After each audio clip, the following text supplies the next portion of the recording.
Hello, family. This evening, I'll be speaking on domestic violence and the different types and statistics. This is a very broad topic, but by the time we finish this video, we will know the basics, have learned and discussed them.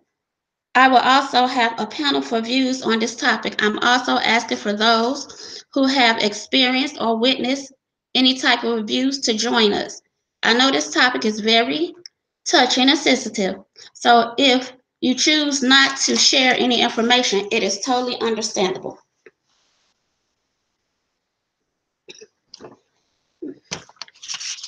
Now, I'm going to start off with the definition of domestic violence. Domestic violence, also called intimate partner violence, IPV, domestic abuse or relationship abuse, is a pattern of behaviors used by one partner to maintain power and control over another partner in an intimate relationship. It does not discriminate. It can happen to anyone and includes physical harm, arouse fear, prevent a partner from doing what they wish, or force them to behave in ways they do not want, physical and sexual violence, threats and intimidation, emotional abuse, and economic deprivation. Many of these different forms of violence and abuse can be occurring at any one time within the same intimate relationship. Warning signs typically happens very gradually in a relationship. I want to now state some statistics.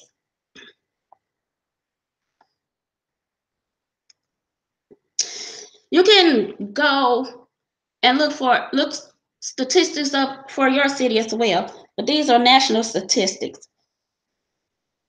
And they say, on average, nearly 20 people per minute are physically abused by an intimate partner in the United States during 1 year. This equates to more than 10 million women and men. 1 in 3 women and 1 in 4 men have been victims of some form of physical violence by an intimate partner within their lifetime. 1 in 4 women and 1 in 7 men have been victims of severe physical violence by an intimate partner in their lifetime. 1 in 7 women and 1 in 18 men have been stalked by an intimate partner during their lifetime, to the point in which they felt very fearful or believed that they or someone close to them would be harmed or killed. On a typical day, there are more than 20,000 phone calls placed to domestic violence hotlines nationwide. The presence of a gun in a domestic violence situation increases the risk of homicide by 500%. Intimate partner violence accounts for 15% of all violent crime. Women between the ages of 18 to 24 are most commonly abused by an intimate partner. 19% of domestic violence involves a weapon. The domestic victimization is correlated with a higher rate of depression and suicidal behavior. Only 34% of people who are injured by intimate partners receive medical care for their injuries. As far as rape, 1 in 5 women and 1 in 71 men in the United States has been raped in their lifetime.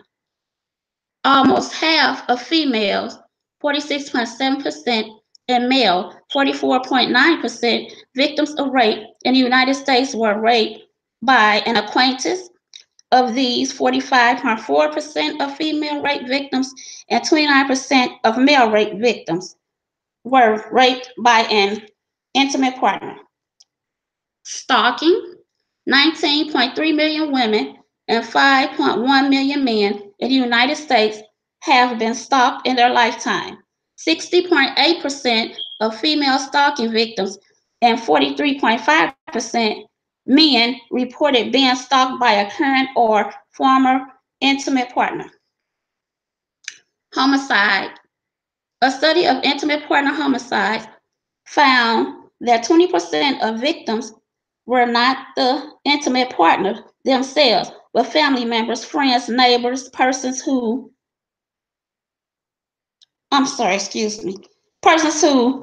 intervene, law enforcement res- responders on bystanders.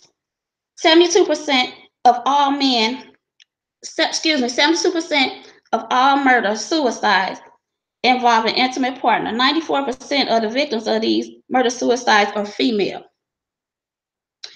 1 in 15 children are exposed to intimate partner violence each year, and 90% of these children are eyewitnesses to this violence. The economic impact. Victims of intimate partner violence lose a total of 8.0 million days of paid work each year. The cost of intimate partner violence exceeds $8.3 billion per year. Between 21 60% of victims of intimate partner violence lose their jobs due to reasons stemming from the abuse. Between 2009 and 2008, 2003 and 2008, 142 women were murdered in their workplace by their abuser. 78% of women killed in the workplace during this time frame. So, to wrap up those statistics, physical and mental impact, women abused by their intimate partners are more vulnerable to contracting HIV or other STDs due to forced intercourse or prolonged exposure to stress.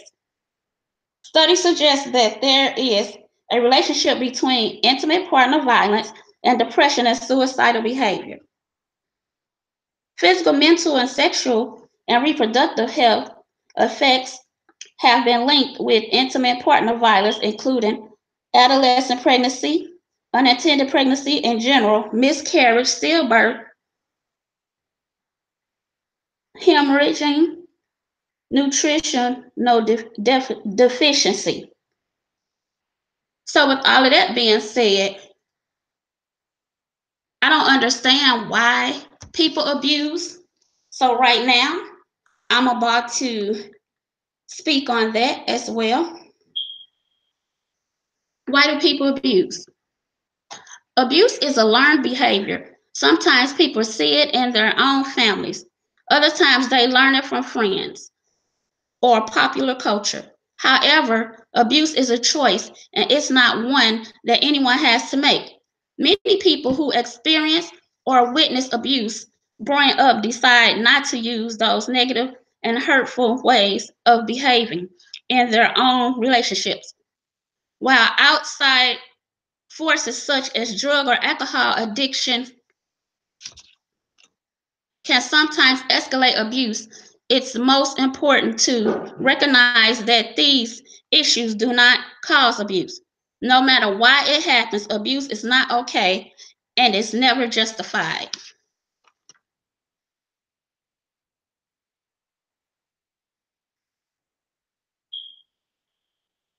Never justified. So now I'm getting to different types of abuse. Gaslighting. This term comes from the 1938 stage play Gaslight, in which a husband attempts to drive his wife crazy by dimming the lights, which were powered by gas, in their home. And he denies it when his wife points it out. So, gaslighting happens very gradually in a relationship. It is an extremely effective form of emotional abuse that causes a victim to question his or her sanity, own feelings, and instinct, which gives the abusive partner a lot of power. And we know that abuse is about power and control. Once an abusive partner has broken down the victim's ability to trust their perception, the victim is more likely to stay in a relationship. I do not own the rights to this information, but a phrase that someone using the gaslighting technique would be, "You're crazy." There are a variety of gaslighting techniques that an abusive partner may use, such as withholding. With withholding, the abusive partner pretends not to understand or refuses to listen. Example, I don't want to hear this again, or you're trying to confuse me. Countering, the abusive partner questions the victim's memory of events, even when the victim remembers them accurately. Example, you're wrong. You never remember things correctly. Another technique is blocking and diverting. The abusive partner changes the subject and or questions the victim's thoughts. Example of this would be, is that another crazy idea you get from friends or family members? Or you're imagining things.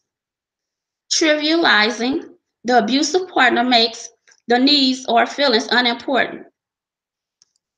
Example, you're going to get angry over a little thing like that, or you're too sensitive.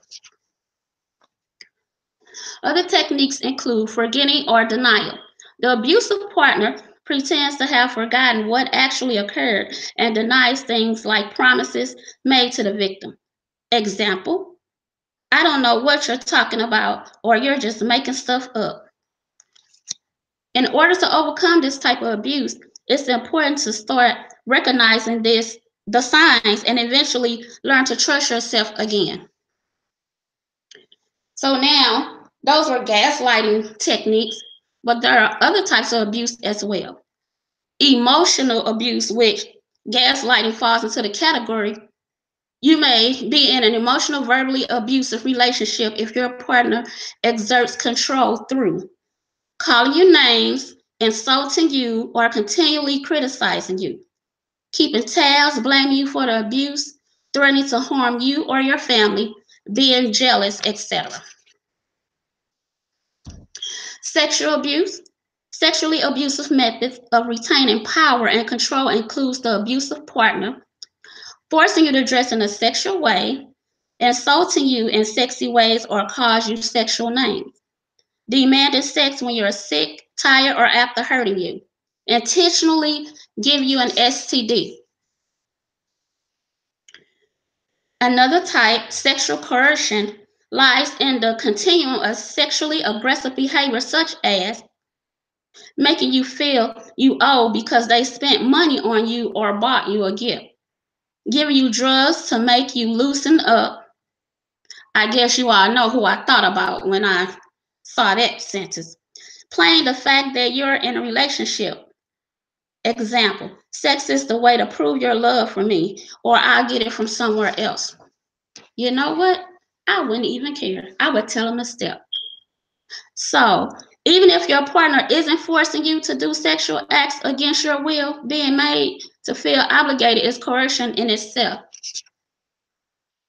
Reproduction coercion is a form of power and control where one partner strips the other of the ability to control their own reproductive system, such as refusing to use a condom or other type of birth control, lying about the methods of birth control, example, vasectomy or on the pill, being on the pill, forcing to not use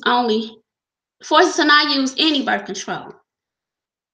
And we have economic financial abuse, when an abusive partner extends their power and control into the area of finances, such as giving an allowance and watching how you spend it, or asking for receipts, forbidding you to work, living in your home but refusing to work or contribute, using funds from children's bank accounts without permission. Digital abuse. Hey everyone, thanks for tuning in. Digital abuse is the use of technology such as texting and social networking to bully, harass, stalk, or intimidate a partner. Example, tells you who you can be friends on Facebook or other sites, using social media sites to keep tabs on you, put you down in their status updates, looks through your phone frequently. And last but not least, we also have abuse in the deaf community. Deaf victims of domestic violence face unique circumstances. For one, because it's hard for them to go somewhere when authorities are not properly trained to deal with that. So some of those examples would be like for the abusive person to take their money, make faces, fight them, and this also goes for the blind as well. But deaf victims, they will make fun of them, call them names, making expressions on their face how a person would be. And in closing, I would like to say, if you are or was a victim of domestic violence or witnessed it, please call the domestic violence hotline at 1-800-799-SAFE 7233 or 1-800-787-3224 for the hearing impaired. There are highly trained customers available 24 hours a day, 7 days a week, and 365 days a year. I know you may be afraid to leave or speak out, but there is help out there for you. And I have this quote, which I do not own the rights to, but it was in the information where it says, behind every brave woman is a tribe of other brave women who has her back. Now, I would like to invite people on a panel if you would like to come so I can hear your take on everything that I just explained. You can share personal stories or anything related to the topic. Okay, so if you would like to get on the panel, email me at nitab0203@gmail.com. So, and I also have an experience myself with my daughter. She was a college student, and she had a guy to fight her. She was dating him. And when she told me about him, I was saying, I don't know about that, because she was telling me like some of the problems he had. He was very jealous. He choked her. He busted out her car window, slashed the tires. He took her silly stuff, like he took the charger to her laptop. She let him use her iPad because his phone was broken. So she asked for it back. He didn't want to give it to her, but she was like, that's mine. And so she took it to keep from giving it to her. She took it and she threw it down on the ground and broke it. And she said, this is just material. I don't need this. I can get another one. So he just flipped out, just crying and hollering, yo, look what you did. Look what you did to my iPad. And it wasn't his anyway.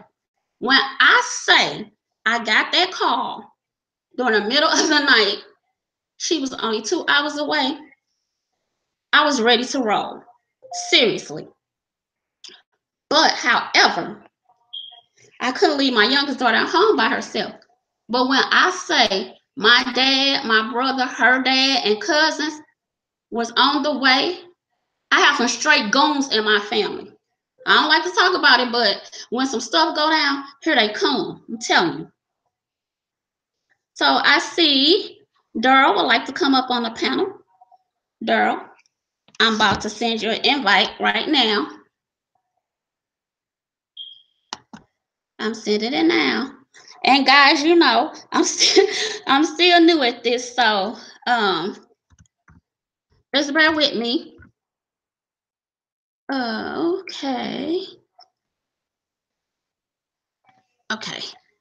Anybody? I would love for someone else to request to come up, because this is a very, very serious topic, and it can be talked about all year, basically. I've witnessed people get abused. I haven't been physically abused myself, but I have witnessed it, and I couldn't even get to the phone to call the police because the fool snatched the cord off the wall. My sister is my sister's children's dad, and and he was locked up and came back and he wanted to be with her. My sister was like, no, which I don't blame her, because I feel like once you hit someone, you'll hit them again. But then again, I think that people can change. Just me, from my perspective, I don't think I would trust them again. I really don't. So, I'm getting it to you, Daryl, right now. Okay, Daryl, remember, you'll have to push the envelope to accept the invite on mine. I just invited you. Just sent it to you.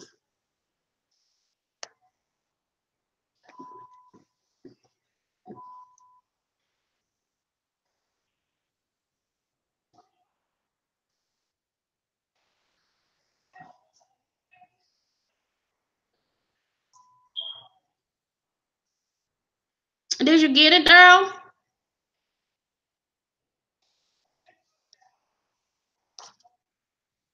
Would anybody else like to come up? I really would like for the men to come up.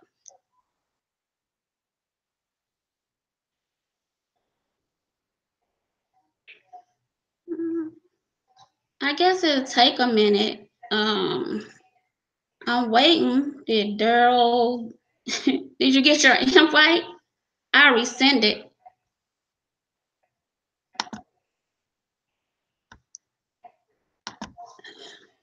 Um.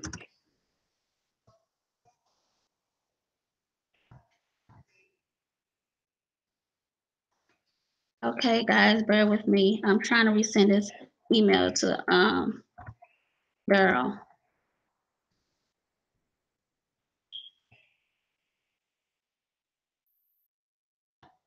Okay.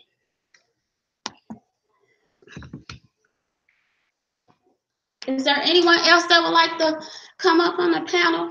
Email me.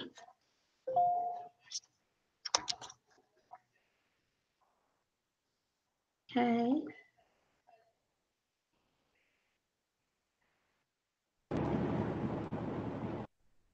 Hey, Daryl. Your mic is muted. Hello? Hey, how you doing, DB? What's going on? I'm good. Hey, Queen. Hey. I'm doing fine tonight. I'm sorry? I said I'm doing fine tonight. Oh, wait a minute, wait. Hold on, let me take the other thing off.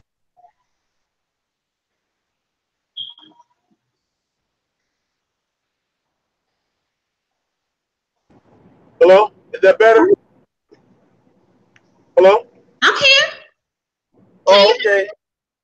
Yeah, I had to learn that like if I'm watching you on YouTube and then I pick you up on like on Google Hangouts, I have to take the YouTube off or there's gonna be an echo. So that's how you knock the echo off. So yeah. That way I really I can't see the chat, but it doesn't matter. I mean I'm on the panel now, so I mean some people can do it if they're on a laptop, but I can't do it that way because I got my phone in the truck. But yeah, it would be nice. It'd be nice to have some more kings on the panel. I mean, I know my usual suspects to come back.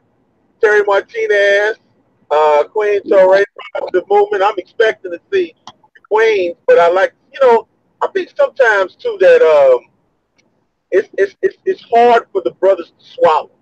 You know what I mean? Because some of them know in one way or the other they have been in some type of domestic dispute. Yeah. Whether it's verbal, physical, and even, you don't want to be, you don't want to be the guy that's like, man, um, I did put my hands on my woman before, I did put my hands on this girl or whatever, because I try to change their lives. So when they try to change their lives, they don't want to be seen as, we only know each other from one perspective. So if I Hold on. see another Chosen. perspective, Excuse me, there. I'm sorry. Chosen, I just invited you.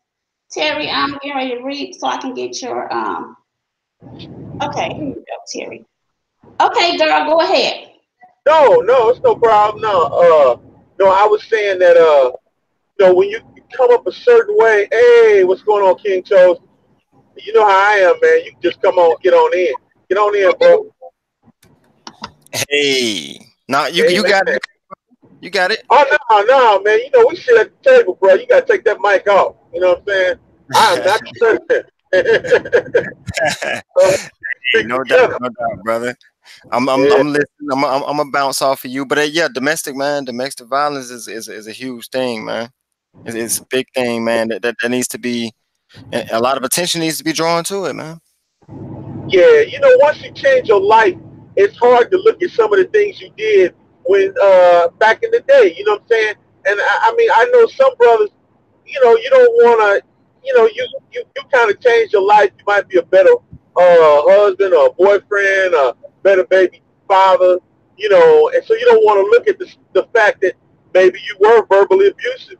Maybe you did put your hands on your woman more than once. You know what I mean? I mean, it's just it's hard to look at that because you have to look at yourself a certain way. So, you know, I guess it's hard for some guys to get on the panel, but in order for you to break those chains, brothers, you have to get upper. I already expect Chosen to be there because Chosen is man. Chosen carries himself like an adult, like an responsible man. You know what I'm saying? So I expect to see him here. I don't even have to ask a question, but I like to see more brothers come up here. You know, because if you can't shake the closet and get your skeletons out of the closet, you're never gonna be responsible because you're gonna always be hiding something. And then it starts to show when you hide something. So, you know, I mean, with this one, I'm able to shake my skeletons out. And I thank you, Queen Nina, for bringing up domestic violence because a lot of people won't, you know. And in this day and age, you know, we need to get more positive in our social aspects rather than all this negativity that just I mean, it's just man, it's just like sewage, you know. So I'm glad to see you bringing up something that's positive, and I'm going to be quiet for a minute, let everyone else talk. Anyone else like to say something? Terry? Hey, Nita. What's going on, girl? Nothing much. Hey, I'm glad to see everybody coming into the chat. It's very important for everybody to support. I'm so happy everybody is showing up. Oh. Yeah, GQG is in the house, baby. Yeah. Yeah. Yes. Hey, my partner, of course. How you doing, Daryl? I'm doing all right. How you doing, Queen? I'm doing good. I'm doing good, Chosen. I'm so glad you was able to make it up this time. This is really nice.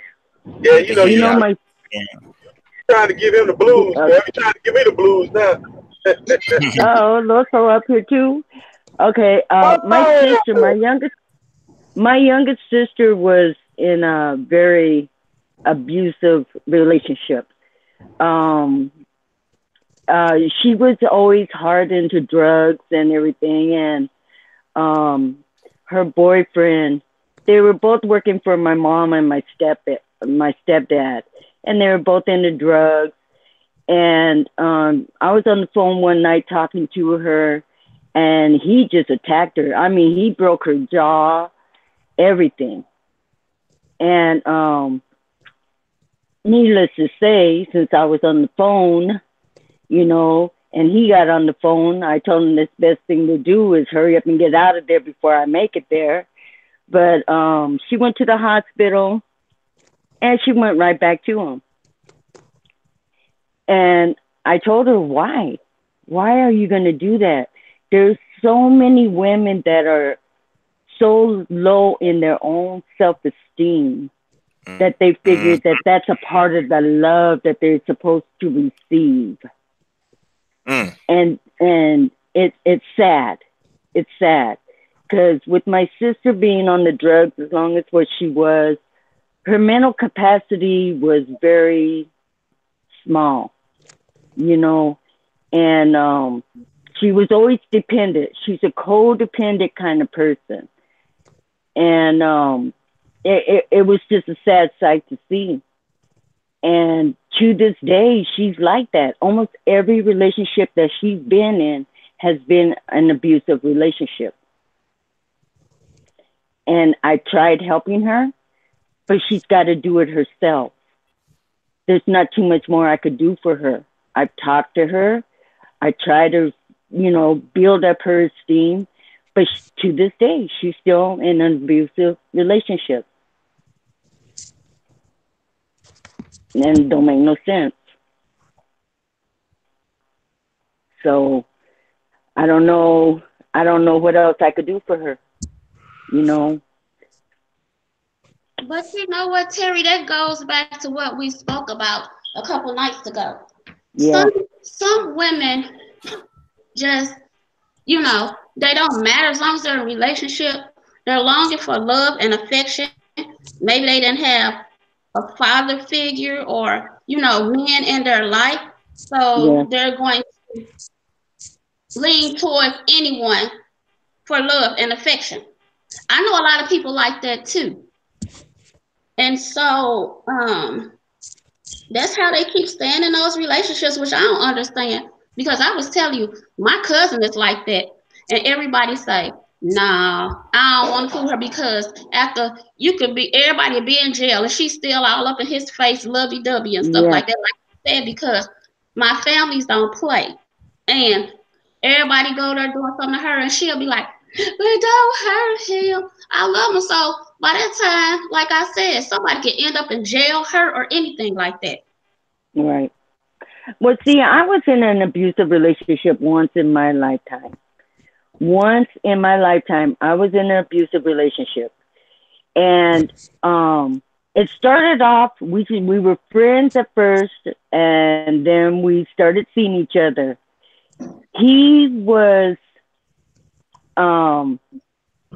he had a hard time finding a job. He was he was 10 years younger than me, as a matter of fact, okay? And he had a hard time finding a job. He had been in jail. He was an ex-gangbanger. He had gotten out of the gang life. But he was dependent on women. With him not being able to find a job or anything, he was dependent on women. And I told him, I cannot take care of you. I didn't get in this relationship to take care of you.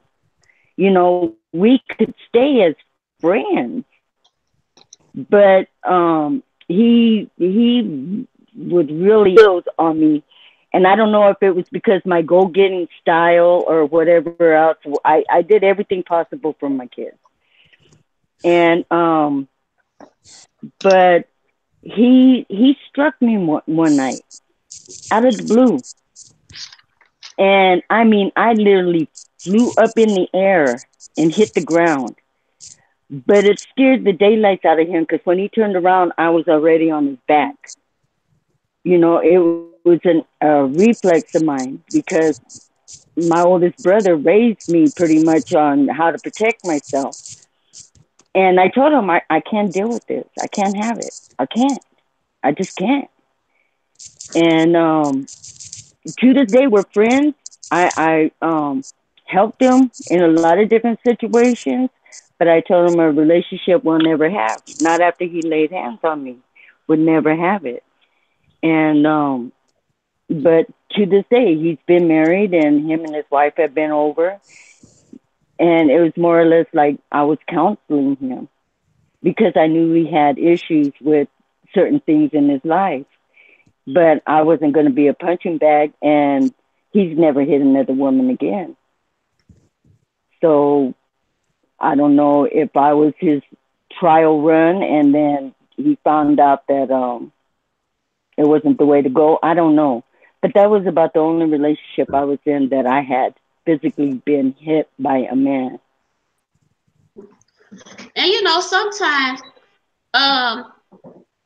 people are scared to leave because they think if the person finds them, they might harm them or their family or kill them or something like that.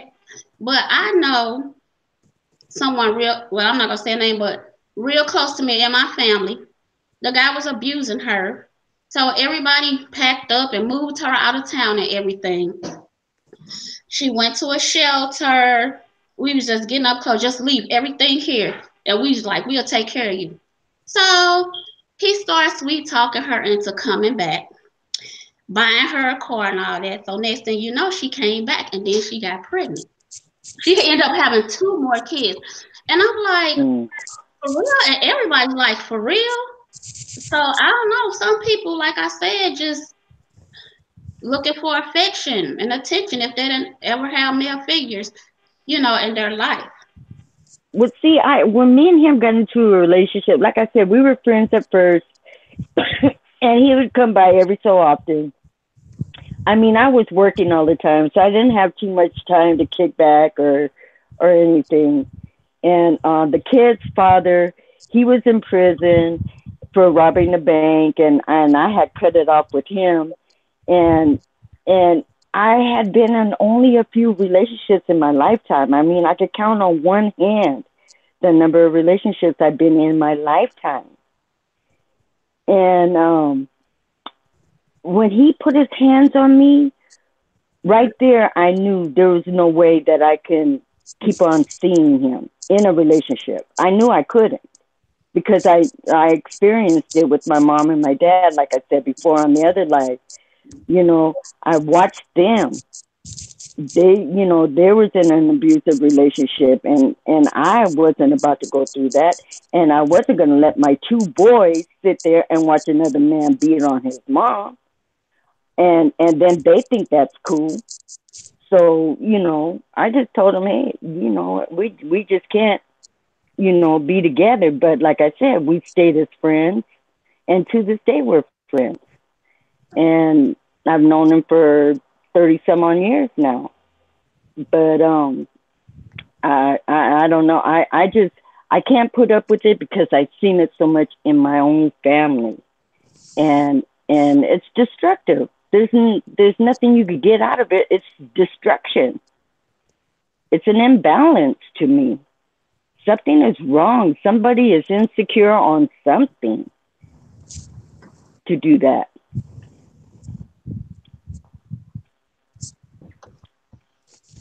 But that's my take for now. I agree. There are, like, if you meet a man and a man might have a couple of good qualities, but he may have one quality that is negative. I was talking about it last time about communication, and I would just like to, of course, if he's being so abusive that you can't take it, but then you just walk. But if he has some kind of quality that's real there, that I mean, sometimes men have been abused themselves, and I'm not necessarily talking about physical abuse, but mental abuse. It could be physical abuse or mental abuse, but like being able to talk to your man and let him just go ahead and vent without being condescending and without being judgmental. And I mean in a way where even if it's pillow talk after intimacy or somewhere where he feels comfortable being able to open up, and he may not be able to open up completely. It may be bits and pieces, but for you to be a vessel there, and when you let him open up, you kind of almost have to be like you have to be a sponge. You can't just flip the TV off and talk about, look, I want you to talk about yourself. Let him kind of be a way to open it up a little and let him vent to himself. And don't be condescending. And please, ladies, do not embarrass him. Like, let him discuss all his information.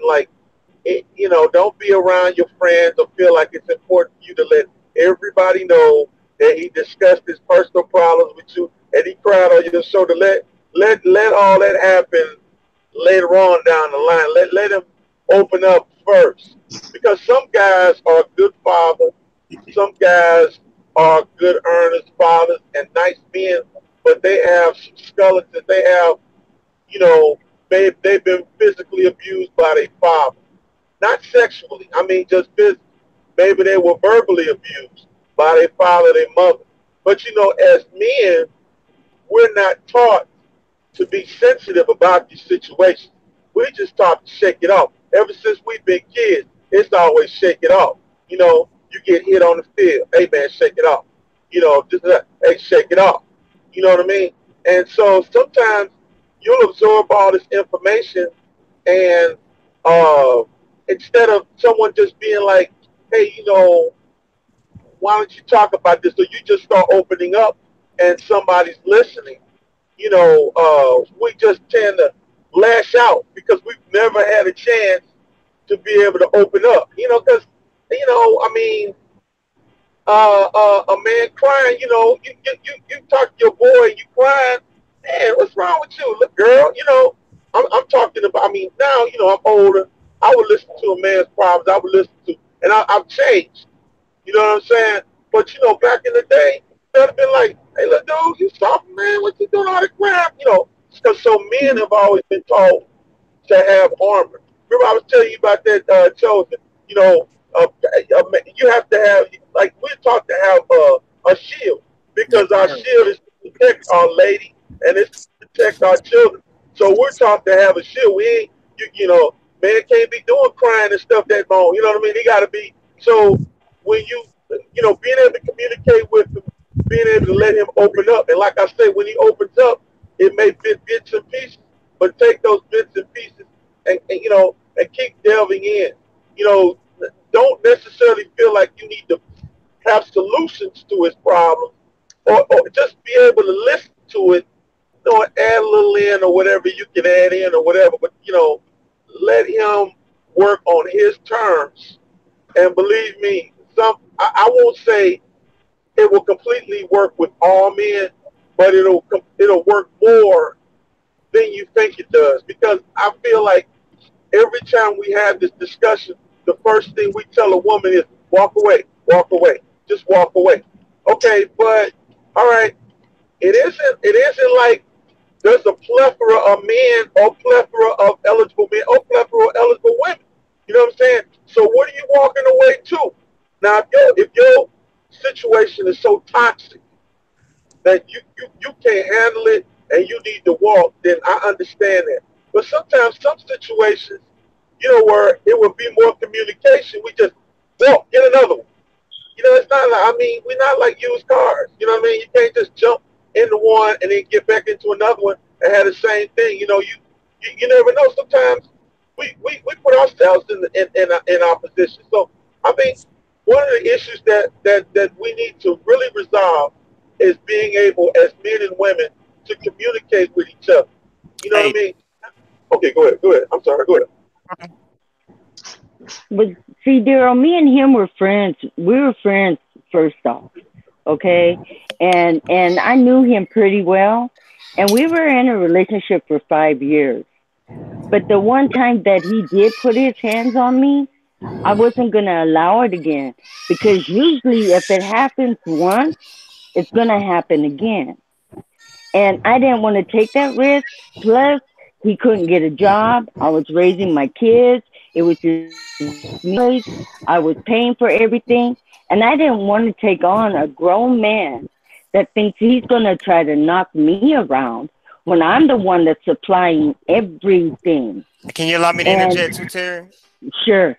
So, hey, Daryl, what you were saying was, Daryl, is the first time may be a mistake and try to work it out instead of going out trying to see if you can put something else together. Is that what you were saying? Yeah. Or you were saying that you work. Yeah, I was saying like in that situation that Terry Martinez was in, I would say that that's really toxic. Like that relationship, like you could see kind of like it was going to get worse and it really wasn't going to try to get better. If he wasn't trying to better himself, you know, because sometimes a man will try to, you know, grab onto a lifeline. He'll try. I'm saying if it's a situation, now I'm not saying if he beat you to a pulp or something. I'm saying if it's a situation where it might have got a little toxic. You know, maybe you pushed it. Maybe he pushed you back. You know what I'm saying? But it was something where you could, you could move on from it and say, why did we get into this situation? I I just think don't. that I think too, Daryl, bro. If you don't mind me interjecting too, bro.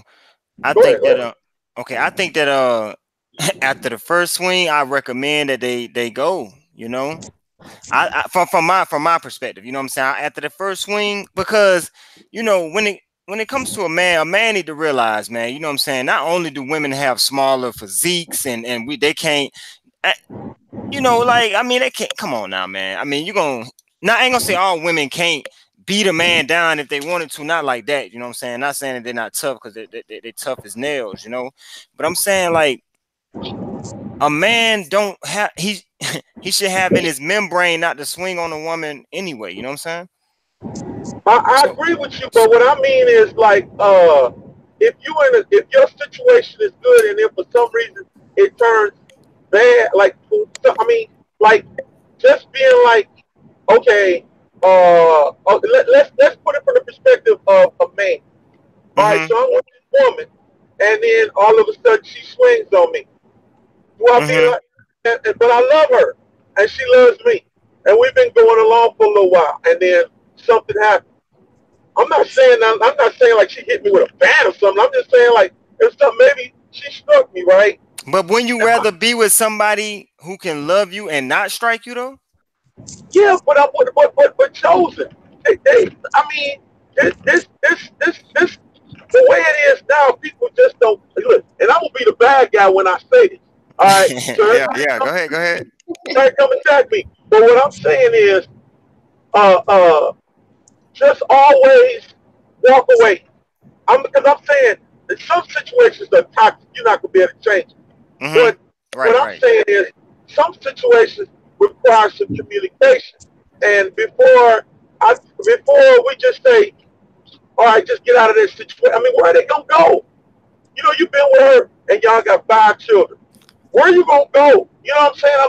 I'm not saying that you can't get out of the situation. But you gotta see though, Derek. That's like telling a woman don't jump off a burning boat because you might not get to dry land. No, you tell her, look, jump off that burning boat. And if you might die trying to get to swim on some dry land, but you better try. You better try. Don't tell her to stay on the burning boat. Because I always believe that things escalate.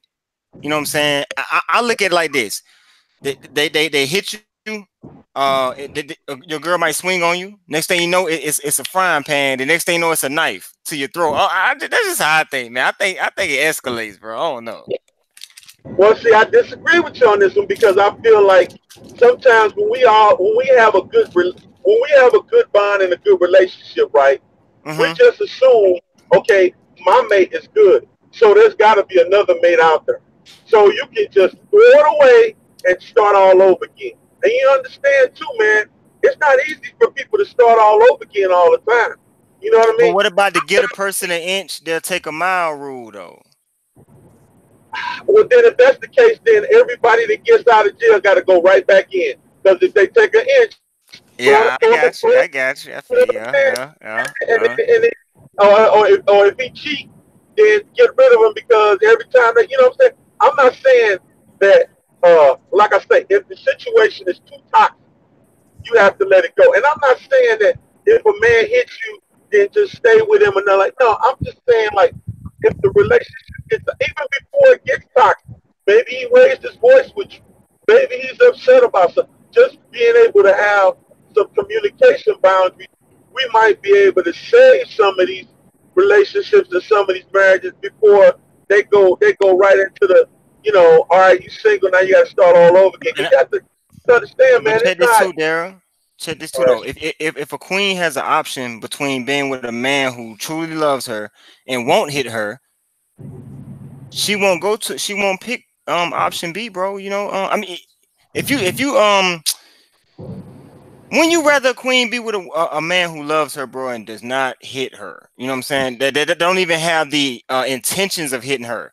That he would rather walk away before hitting her. You know what I'm saying? Like, I would rather see a queen in a predicament like that than giving somebody a second chance who's already swung on her. You understand? Because I believe in what is called wiggle room. You give somebody enough wiggle room, they're gonna, you know what I'm saying? Like, Yeah, you get where I'm coming from?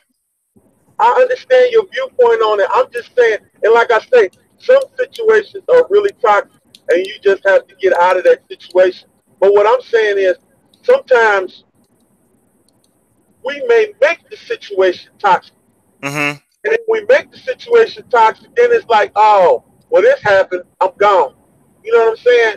I mean, like, if you love somebody, like, man, look, when you love somebody, somebody loves you. I mean, if he's like really bringing you to the point where your self-esteem is really low, then you need to get away from it. If you see your self-esteem is getting away, but what I'm saying is, I just don't feel like, you know, if you got a rash on your arm, cut your arm off. You know what I'm saying? I'm saying, like, I mean, can't there be other remedies before you say, okay, See, the only it's way different. to You allow see, amputation. this how I see that too, bro. Like, if a dude go out and total his girl's car, then they can work that out. You know what I'm saying? You feel what I'm saying? Like, he can go out and total the car. Okay, baby. You know, his girl might say, you know, we can get another car. But the striking thing, bro, it's not even, I don't even think, in my eyes, it ain't even comparable to him even going out and crashing the car, bro. Because you can get another car that the image of the fist coming and the tainting, you just threw toxic waste into the relationship. Is like, you got to fight back through that, and it's going to be in the back of the queen's mind, the whole relationship, and you got to, as a man, you got to work your way out that hole. And I'm talking about all that, bro. I'm talking about the calibration of all that together. You know what I'm saying? Okay, well, let me give you an example. Children, because you know what? When a woman gets stressed, it affects her mentally because she doesn't know for sure. Because to me, I didn't know why he hit me. I don't know if it's from the frustration of him not being able to find a job, and I was the provider for everything. I don't know if it affected his ego or what. He hit but you he to gain came out control. the He blue hit you to and keep. did it. He hit you to keep control. He hit you to keep Exactly. control. And I was like, I'm not going to have that. I'm not going to have that because I'm working too hard to keep my kids afloat than to take on a grown man that thinks he's going to try to bounce me around. It ain't going to happen. It's not going to happen. Well, I mean, like, you know, if a man had a good job and he was with his wife and he was taking care of his family, and then he lost his job, and it was hard for him to find a job again. His wife started working. His wife has a better job than he is. She's the breadwinner, Mm-hmm. and he might feel, man, I'm not doing the things that I should be doing. I feel bad about it. Then they get into an argument. Now this is all hypothetical. You know, they get into an argument, and maybe she says to him, you know, maybe if you had a job, you'd be a better man. You know, you'd be a real man around here, something like that. So something happened. You know what I'm saying? I don't know what happened, but something happened. You know, not look. Now what we see on TV, we always see the extreme case scenario. But what I'm saying is, like, if he if they get into an argument or something like that, right? Like, and then never find out why the situation was. Maybe he felt insecure. Maybe he talked to her and he felt. Now, I'm not saying that men. I'm not telling men that this person an excuse to go beat on a woman. Hello? Yes. Oh, That's Nene. And I'm not even sitting up here saying Daryl once a hitter, always a hitter. I'm not even saying that. no. I'm just saying whatever drove him to hit her, maybe he won't even hit the next person. They need to separate because, you know, that could get real deep, bro. That can get, it's different levels to that. You know what I'm saying? That can go all the way to homicide. You know what I'm saying? Like, that's true. That's true. But what I'm saying is, like, do we have other scenarios other than just walk? You know what I'm saying? Oh, I see what you're saying. Is it another alternative? The whole scenario, every time we come across this, walk. You Yeah, know what I mine mean? is And what walk. I'm saying, I'm walk, but I'm open to hearing scenarios that people got to put on the table. so My suggestion is walk. some situations ain't always that toxic. You know what I'm saying? But because we always have the same scenario, walk. That means that in any that when a woman hears anything that might seem halfway toxic or sort of toxic, I'm out of her. He loses his job, I'm out of her. You know, he yelled at me, I yelled at him, I'm out of her. You know what I'm saying? I would just like to see maybe people try to communicate first before we start, you know, trying to be gangstering up on each other. You know what I mean? And believe me, I'm not saying that if a man is beating on a woman that she shouldn't walk from that situation. I'm not saying that like I say, if the relationship is toxic and you feel it's toxic more than you can handle, then you need to go ahead and walk away from that situation. What I'm just saying is, do we have other scenarios beyond just walking away? Because now we got a bunch of people walking away without actually solving what the problem was in the beginning. You know what I mean? Now there's some things you can't do. Like if a dude, like I'm talking about the dudes that know better, not the Negroes. See, that's what I've talked about before. I don't want to be talking about what we was talking about in the 21st century.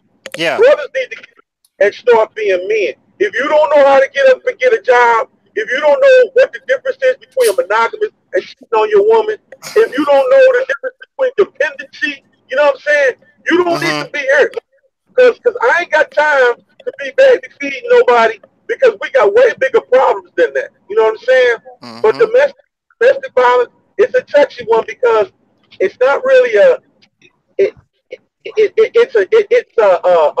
remember when you was in school and like they would have multiple choice and essay answers. Okay, domestic violence is kind of an essay answer. There is a multiple choice. There's an A or a B, but then there's also A or B with the explanation. And what I mean is sometimes things can be solved in different ways other than just saying get rid of that person completely. You know what I mean? Some men have been in toxic situations themselves, but they've never been able to communicate with anybody because nobody had time to listen to them. You know, your daddy, your uncle, and everybody was taught the same way. You know, your daddy, your uncle was taught hard.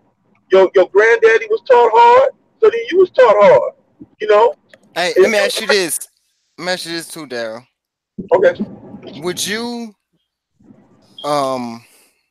Would you set up any queen in here to go on a date or date a guy who you know he already told you he gonna beat him? No. Now, subsequently, is that like almost? I'm not saying you would. I'm not saying you would though. I'm saying, but ain't there like a parallel of telling them to stay when they've gotten beat on? Ain't that almost like hooking one of your sisters up with a guy who already told you that he's gonna beat him? It's kind of like in the same line, right? If he was my partner, and I know what I know now, and I have more spiritual awareness, I would be trying to talk to him about why he's trying to be Ike Turner on every girl. You know what I'm saying? I would be like, you know, why are you doing what you're doing? Now, you know, brother gives brother, you know, man, I ain't trying to hear what you got to say, but sometimes you never know, a brother might just open up, you know what I'm saying, and let you know what's going on. See, these situations, man, are so contrary to the way we've been taught. You know what I mean? Because a brother opening up to another brother, you know, it's totally contrary. You know, because we've been in these stereotypes so long. You know, if you're nice to a woman, you soft. If you open yourself up, you soft. That's all the black man, soft. And you soft for that soft ass nigga. Soft ass nigga. You crying in front of girl, soft ass nigga. You know they calling y'all beat. But I'm trying to, you know, I changed my life so I ain't got to do all this stuff. I know that you ladies are ladies and queens to me.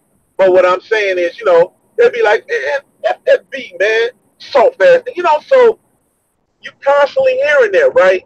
So a guy is given a chance to try to open up. You know what I'm saying? And as we get better with our faith, hey, a lot of it has to do with, me, you and me, man. A lot of it has to do with the guys opening up and getting in that word, Mm-hmm. getting a better relationship with God. You Mm-hmm. know, not God on the right hand side. I'm talking about God all over, changing yourself. You know what I mean? Changing your lifestyle.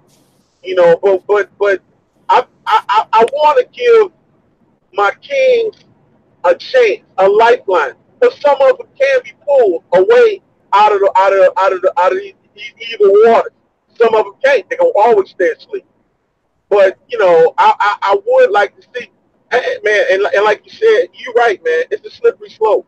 It's a slippery slope because now I'm telling a woman that's getting beat by a man, stand by your man, like Tammy Wynette. And I'm not trying to say that. I'm just Yeah, saying, yeah. you know, that for her, if you start seeing, I mean, maybe they're keys, that I don't, like if you see this in a man, maybe you need to see why is he doing what he's doing, and if he doesn't want to talk to you about what he's doing, maybe you need to start making changes or whatever. But I would still say that try to get some kind of communication. You know what I mean? Especially for Mm-hmm. young girls. Especially for young girls, because young girls they gonna fall for the swag every time. Every time they gonna fall for the swag. They don't want no lane. They tell you that I don't want no lane. I don't want no lane. I want me a roughneck. I want me a roughneck dude. I want me a hard brother. I want me a hard brother, girl. I want one of them cats, son. Well, that's how they be like, Nita B out here falling for the swag. She all that I want swag out there. She to. just falling for it. That's what I they want understand. to. That's what they say. Yeah, let me stop. Yeah, I want a square girl. I want him. I got to know if he in the club, he gonna fight for me. I ain't got to fight that for him. Man, I heard all that stuff, man. Before all this, became what it is. Man, we was all down that road, man. So I mean, man, look, every one of these vessels ain't gonna be shining. Some That's of them right. you're gonna have to clean them up. You're gonna have to wax them up, but you see how pretty they look once you've done that. So that's what I mean. Like as far as communication, hey, let's get the let's instead of us just saying, man, just get rid of that one, get another one. Let's say, man, if we put a little wash in here, a little wax in here, maybe we can make this nice and shiny the way it should be. And it ain't gonna be easy. It's gonna be kind of tough. But I mean, I got time. I got time, man. Somebody had time with me. You know what I mean? So I'm saying, ladies, have time with these dudes. Because y'all know as well as I do. The tree of men you just ain't shaking no tree and just 1,000 men falling out of the tree. You know what I mean? And then now with the way they media has set domestic violence up and with other situations, they've got men scared to even talk to women. You know, so that's what I mean. I mean communication. Like if you have somebody good, and for some reason they seem like they're turning, not completely turned over to the dark side, but you start seeing uh, issues, then be able to open up with him, see what's going on in his mind, talk to him. Dudes ain't Can you hear always. me? Hello. King Daryl, can I say something? Can I intervene real quick? Hey, we at the table, man. Uh, Open up. can some females say something for a minute here? Well, we at the table. No problem. Go And, ahead. I'm and, sorry. and I apologize. hello to all of the brothers in the chat. And I've Mama. been sitting at home listening. This is a subject that comes very near and dear to me. Uh, being a person that have had to live in that kind of situation for 21 years of my life. And Daryl, I have to disagree with you on several issues because it's not a healthy thing for any young lady to ever be abused in any fashion, not mentally and especially not physically. for a man who is built by God, who was given this young vessel to be a helpmate. It is not God's desire for him to dominate and be cruel to his creation. So I can't ever agree to anyone staying in an abusive relationship that potentially could scar you for the rest of your life. A lot of women have, back when I was younger and was taught by a very religious family, that a woman didn't leave her husband because you married them for good or bad, okay? So you just didn't get up and walk away. That thing could be very deadly. Not only is it deadly, what are you teaching your children? That it's okay, it's all right, and it's not okay. Because what you're doing is bringing about more generational curse on your family. God's word is so true. People have to stop playing with it. Amen. When he says something, he mean it. So no, it's never okay. It's never okay, darling.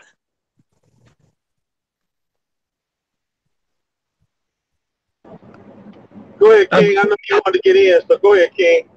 Yeah, I haven't said nothing, but you know what? I heard everybody's side.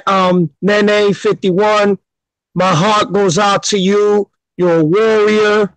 I mean, I don't know the details of everything what you've been through, but you know what? It takes a strong queen to talk about what you've been through to 21 years, and it is true. It's self-destructive to you, and it's self-destructive to the family. You know what I mean? So I want to send a big shout out to you and my blessings to you, because it takes a real strong queen to talk about what you're going through and what you've been through in your life. And that to me represents a lot, because you see, I wasn't abused by my mother. I was abused by my father. My father used to rape me when I was a kid. And my father used to make me feel that the domestic violence that he used to put on me was love. You know what I mean? And when I was a kid, I was lost and confused because I didn't know the difference or what type of love he was showing me compared to the type of love that my mom was showing me. You understand? But as I got older, I started understanding being in the situation where my mom was also abused domestically and also abused to a point that she would end up in a hospital. Sometimes 2 times every week or 3 times every month. You understand? And me and my brother, we tried to fight, the man off, but he was too big. We was too small. But it got to the point that me and my mom and my brother, we almost killed the guy because we just got to the point that we were just so tired of seeing my mom so broken and so abused mentally, physically, emotionally, spiritually. You understand what I'm saying? And this is the thing I wanted to say about a relationship. I'm going to agree with Daryl and what he said. The man has to be the one to make the change, but it doesn't give the man the right to hit a woman and expect her to come back. If you see in a relationship that everything is fine for the first 6 months, everything is fine for the first year, but then out of nowhere, you start to call him a soft-ass N-word, and you start to call her, you B this, you H this, you know the relationship is going to get into more drastic problems.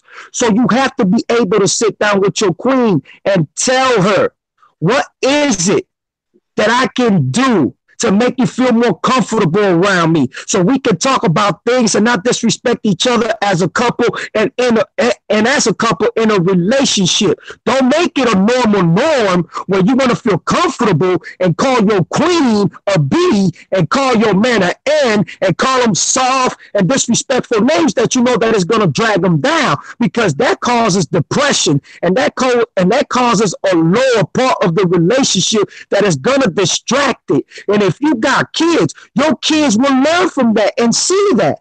And if you go up to let your kids see that, they're going to think to do it to their girlfriends, their wives, or their husbands or boyfriends is going to be okay. Please don't make that a normal norm. Please. If you know that you walking with the path of with God and Jesus Christ, you have to respect your queen. Don't put your hands on your queen. Don't disrespect your queen when you know that the relationship is never going to be the same. Because I don't care what nobody said. Once you put your hands on each other and you disrespect each other by name calling yourselves, the relationship will never be the same. That's my quote. See dialogue is healthy. Dialogue is 100% healthy. We are never going to agree on everything. So, Amen. Yeah, you're right. You're right, bro. I'm glad that we have this healthy dialogue. And believe me, I would never want any female to have to go through domestic violence, to be beaten, and to be verbally abused and neglected. I really would not. I really would not. I'm just what I'm saying is, I would just want I want to see if we can come up with if this relationship is toxic, you should walk. Exactly. So what I'm saying is, are there other means in addition to walking? You know what I'm saying? Is there because look, this is not granted. Because see, Nene, we came up in the same situation. We came up in around the same time. Because I remember back in the day, it wasn't nothing for a man to put his hands on a woman. In fact, that's how they used to be like, hey man, you need to get your woman in check. You need to get your woman in check. And that's how dudes thought that's how they got their woman in check. You hit them, you talk down. I remember dudes talking about they dragged that girl up the steps and all that stuff. Man, and I'd be just appalled by it, But here we go. I was Mr. Nice Guy when I was in high school. I was really sweet and nice, and I used to always have the girls run over me. So by the time I turned 19 years old, I said, you know what? F this. I was different then. I said, F this. You know what I'm finna be? I'm finna be. And this 1 year I said, I'm gonna be the dog in this dude that I could ever possibly be. I'm gonna be totally the opposite of what I was. And I used to just be like, I ain't gonna take you out. You gonna take me out. I ain't got no money for gas. I ain't got nothing for you except this thing-a-ling. That's all I got. And I used to get women left and right. And I'm like, I'm like, how am I doing this? You know what I mean? Like, I'm being a total, like, just a dog. I'm just being a dog, but I'm steady attracting females. And I'm like, why? What is making them or making me so attractive? So I had this girl, and I was just, she worked. If I worked at all, she'd come bring me her check. I didn't work too much. She worked and I worked, but she'd give me her check. She'd be like, do whatever you're going to do with the check. And I'm like, I never had that situation where somebody would give me their money and then I'm supposed to tell them what to do. And then I was like, I'm still sweet. I was like, nah, I can't do it. And she walked from me. But I learned something along the way that really wasn't in my, wasn't for me to do it. But what I'm saying is, there may be guys who've been taught like that from their dad or their uncle. Now, that's not, if you get a situation, they put his hands on you, then yeah, it's a done situation. But if you see something that's verbal or toxic, and maybe the guy's trying to change himself, maybe he's like, I really don't like, being like this, or maybe he yelled at you and he's like, I don't really like the, maybe if we try some communication, And that's as far as I would go with it. You know what I mean? If he's hitting you or doing something negative or something like that, I mean, I'm just trying to interject communication in if I can. Maybe I won't be because I that's my Yeah, was being by Daryl. man. Look, Hello, Daryl. You hear me, I'm listening to you, Daryl? man. Or just A Terry. lot of times before something gets that deep, there's always a trigger to let you know that something is really deeply wrong. That's the point that you should be trying to seek that help instead of waiting until something got so deep within you that would cause you to be verbally abusive, to be physically abusive. You know, and you feel it when things aren't going so great in your relationship. That is the time that you seek out help, or just even if you can't, for those that go to church, a pastor or a Christian advisor. You know, there's all kind of people out here that you can trust to really be a mediator before it gets to any of those levels. And can I? To me, that becomes maturity of your mind, you know. And so I teach all people to don't wait till the situation get to that point because it becomes an ugly situation for one of the individuals. And if I can interject this too, and um this is a good conversation too concerning the issue, and I'm glad that everybody giving their honest opinion on it too. And I was just saying, like, if a blow can kill somebody, depending on how you hit somebody, you can hit somebody in the temple, knock them out, then they can hit another object and they can die, man. I mean, I'm just saying, like, because we as men, we strong, most men anyway, you know what I'm saying? We strong, man, like, and we can hit a woman to the point. I'm just saying, man, I look at a woman as like almost in the aspect of how children are. Men, we're supposed to protect both, man, children and women, man. So it's like, and maybe you hit that woman, but you won't get pushed. Just lead a relationship and, go get with somebody else. And maybe that next person won't push you to where that, that queen pushed you to make you swing on her or something like that. You know what I'm saying? I get what I'm talking about. Like, you can kill somebody. You can kill somebody if you hit them in the wrong fashion. Exactly. But I love y'all, man. I love y'all. I'm gonna be in the chat. I gotta take care of something real quick. Low Soul, brother Daryl. You know what I'm saying? Love y'all. Queen Nene, Queen Nita. You know what I'm saying? Queen Terry Martinez. I love y'all, man. Yeah, love you too, brother. You know it. You too, Charles. All right, y'all have an awesome night. Y'all have an awesome night. No doubt. I have some questions to ask. I'm sorry, I won't be able to stay up very long either. I recently had surgery. I have been in pain since then, and I just know that this is a subject that's very close to my heart, and that I like to share, especially with the young ladies of today, to not stay in any type of abusive situation because it can and it will be harmful to your life.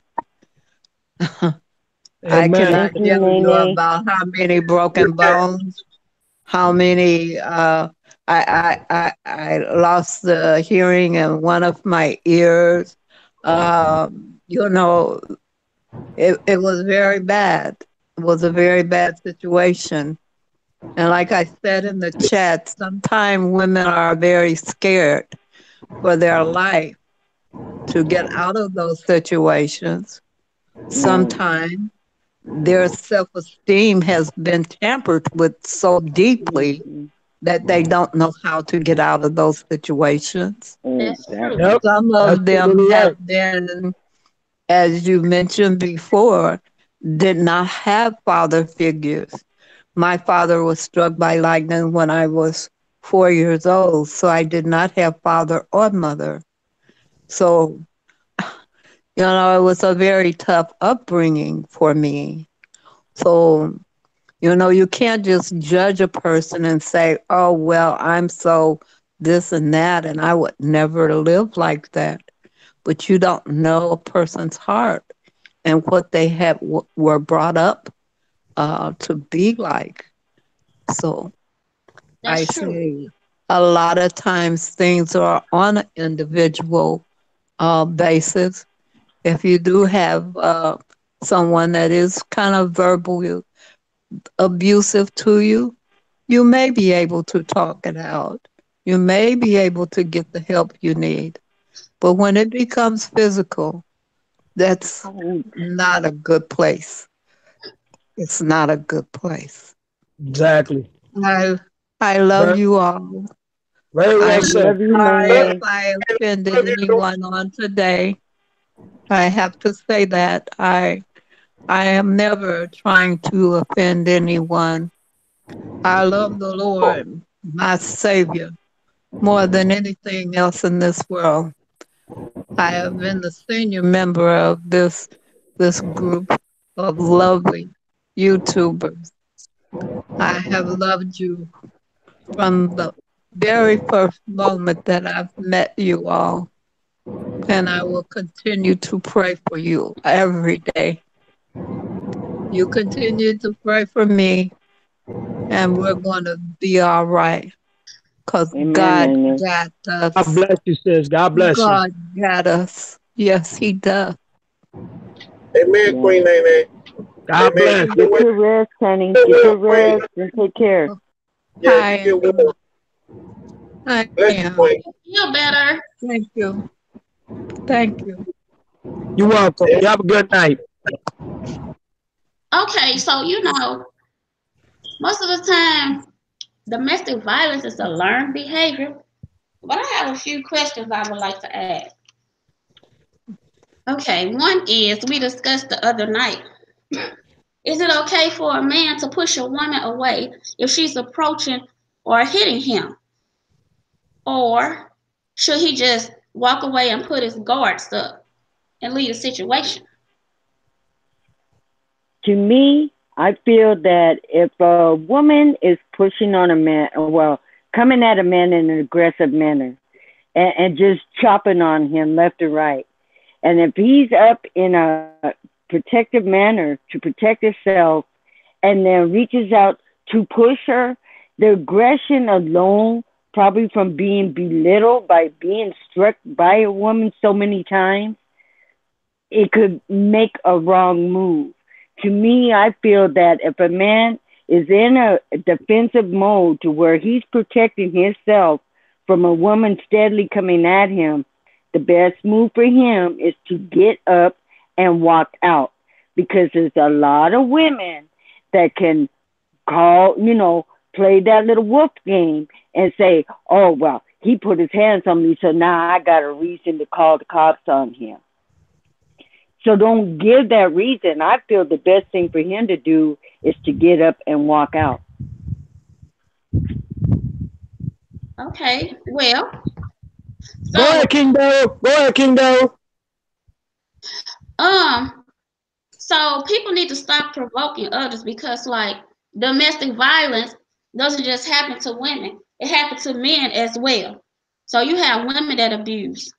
But like my mama always said, do your homework. And sometimes this could be if you step out of your class, but you won't know until you start getting involved with the person. But so my next question is, what would you say to your child if he or she see you abusing the other parent? What would you do? How would you explain it to them? First of all, you know what I'm saying, since I was a kid that saw domestic violence within my family, you know what I'm saying, especially my mom. My mom was a soldier. My mom was a trooper and a warrior. She would get me and my brother and my sister with bruises in her face, eyes swollen, blood coming out of her mouth. And she will let us know that what we're seeing is not good. What we're seeing will leave us traumatized and will put us in the same dilemma if we ever grow up to be this way. So the best words and the best way my mom to give us an advice was to never do that. So none of your spouse, none of your spouse, if you're married, if you have a wife or a husband, to that nature. But at the same time, too, I didn't took it lightly, because if you telling me that as a child, then why would you stay and still be in that abusive relationship? And Nene was right. A lot of women are afraid to walk away because they don't want to start all over, or they feel that nobody's going to want them. So this depression comes into play. And then the thing of, oh, I don't need a man in my life because I already know that they only want me for one thing. So they start to feel this remorse, and they start to feel this anger and this revenge towards, you know what I'm saying, what they've been through. But what a lot of parents need to realize as well is that if you don't sit down with your kids, if you don't break down to your kids exactly what they need to do in situations like that, but still see you going through it in a relationship, then to a child, it's not going to matter when they grow up. Because to them, it's going to be like, well, my mom accepted it, my father accepted it, or my adopted parents accepted it, or my grandma accepted it. So why should I change and be a good man to a woman if she puts her hands on me, or if a man put their hands on me? You know what? That's whack. I don't believe no woman should put her hands on a man, and no man should put their hands on a woman periodically. Yeah. You understand what I'm saying? So if you have parents that you understand that are born to protect you and guide you and save you, you being a parent, you have to put your kids first and walk away from that scenario. Because if you don't walk away, you might end up at the hospital, you might end up in a coma, or you might end up dead. So you really have to put all your love to the side, because what's love got to do with it when you're bloody and the man that you love is beating you up just for his benefit, or just because he's drunk, or because he doesn't like you, or because he stopped being in love with you and he's cheating on you? And let me tell you something, sis, I was one of the worstest cheaters and manipulators and liars that you will ever meet. I was the biggest piece of crap you will ever meet, but I never put my hands on a woman. Why? Because if it ever got to that level, I saw my mother's face. So I never put my hands on a woman because I know my mom would have never accepted it. I would have never accepted it. So just like Terry said, walk away and don't stay in that predicament. Because if you stay in that predicament, you're going to end up in a worse predicament. That's my quote. Yeah, and like I said, all the time, that doesn't mean that the child will turn out like that. It just depends, because if they see that and that's wrong, or anybody relationship, they could be like, well, I'm not going down this road. I'm not going like that. I'm not going to treat people like that. I'm going to love people because I saw what went on in my household or my family. So on the other aspect of that also, Nita, is that if your child being done to you, but you're righteously not doing nothing about it, you're trying to explain it away, then the child is going to say, well, if I go out there and do something wrong, and that's going to be okay because mommy didn't do nothing about somebody that was doing wrong to her. You know, kids' minds go in all kinds of different directions. So you have to set an example. You have to set an example to which direction you're going to go. Because if they're steadily seeing this on a repetitive basis, then how are they going to trust what you tell them? You know, they're going to try to figure it out. Well, why is it okay for him to beat you down? And then you sit there and tell us, well, this isn't right, but mommy's just going to put up with it because, you know, that's the way our relationship is. And it's going to put a child in a confused state. So, you know, that's the only way I could see it, you know, because they're going to be experiencing it and thinking that, well, maybe something is wrong, but you can still talk your way out of it to where it's okay. But it's never okay though. That's the thing. It's never gonna be okay. Right. Once that transition happens, the whole chemistry of the so-called relationship changes. And that's what's wrong in a lot of relationships. They want to be lovey-dovey. They want to kiss each other. They want to be astronomical happy. But do you really take the time to know who you are with? Do you know what your queen likes? Do you know what type of food or what type of color or what's his favorite color? Do you know what gets him upset? Do you know what gets her upset? Do you know the wrongs and the rights that you should do within the relationship? No. You know why? Because no one never takes time in a lot of relationships today to say to themselves, let me get to know the person who I'm with. Because just like it was said earlier, you can love this person, but do you really know who this person is deep inside? Right. And this is what we discussed the first time that Nita came up with this subject. This is the same thing that we discussed before, is that too many people jump in a relationship before they actually know each other. So you don't know the whole person that you're with, because every day is a learning process. Every day is a learning process. So you got to give time. You know, too many people are jumping in, getting married, having kids, and don't know each other yet. So you don't know what you're getting into. You have to take your baby steps. You have to. It's mandatory.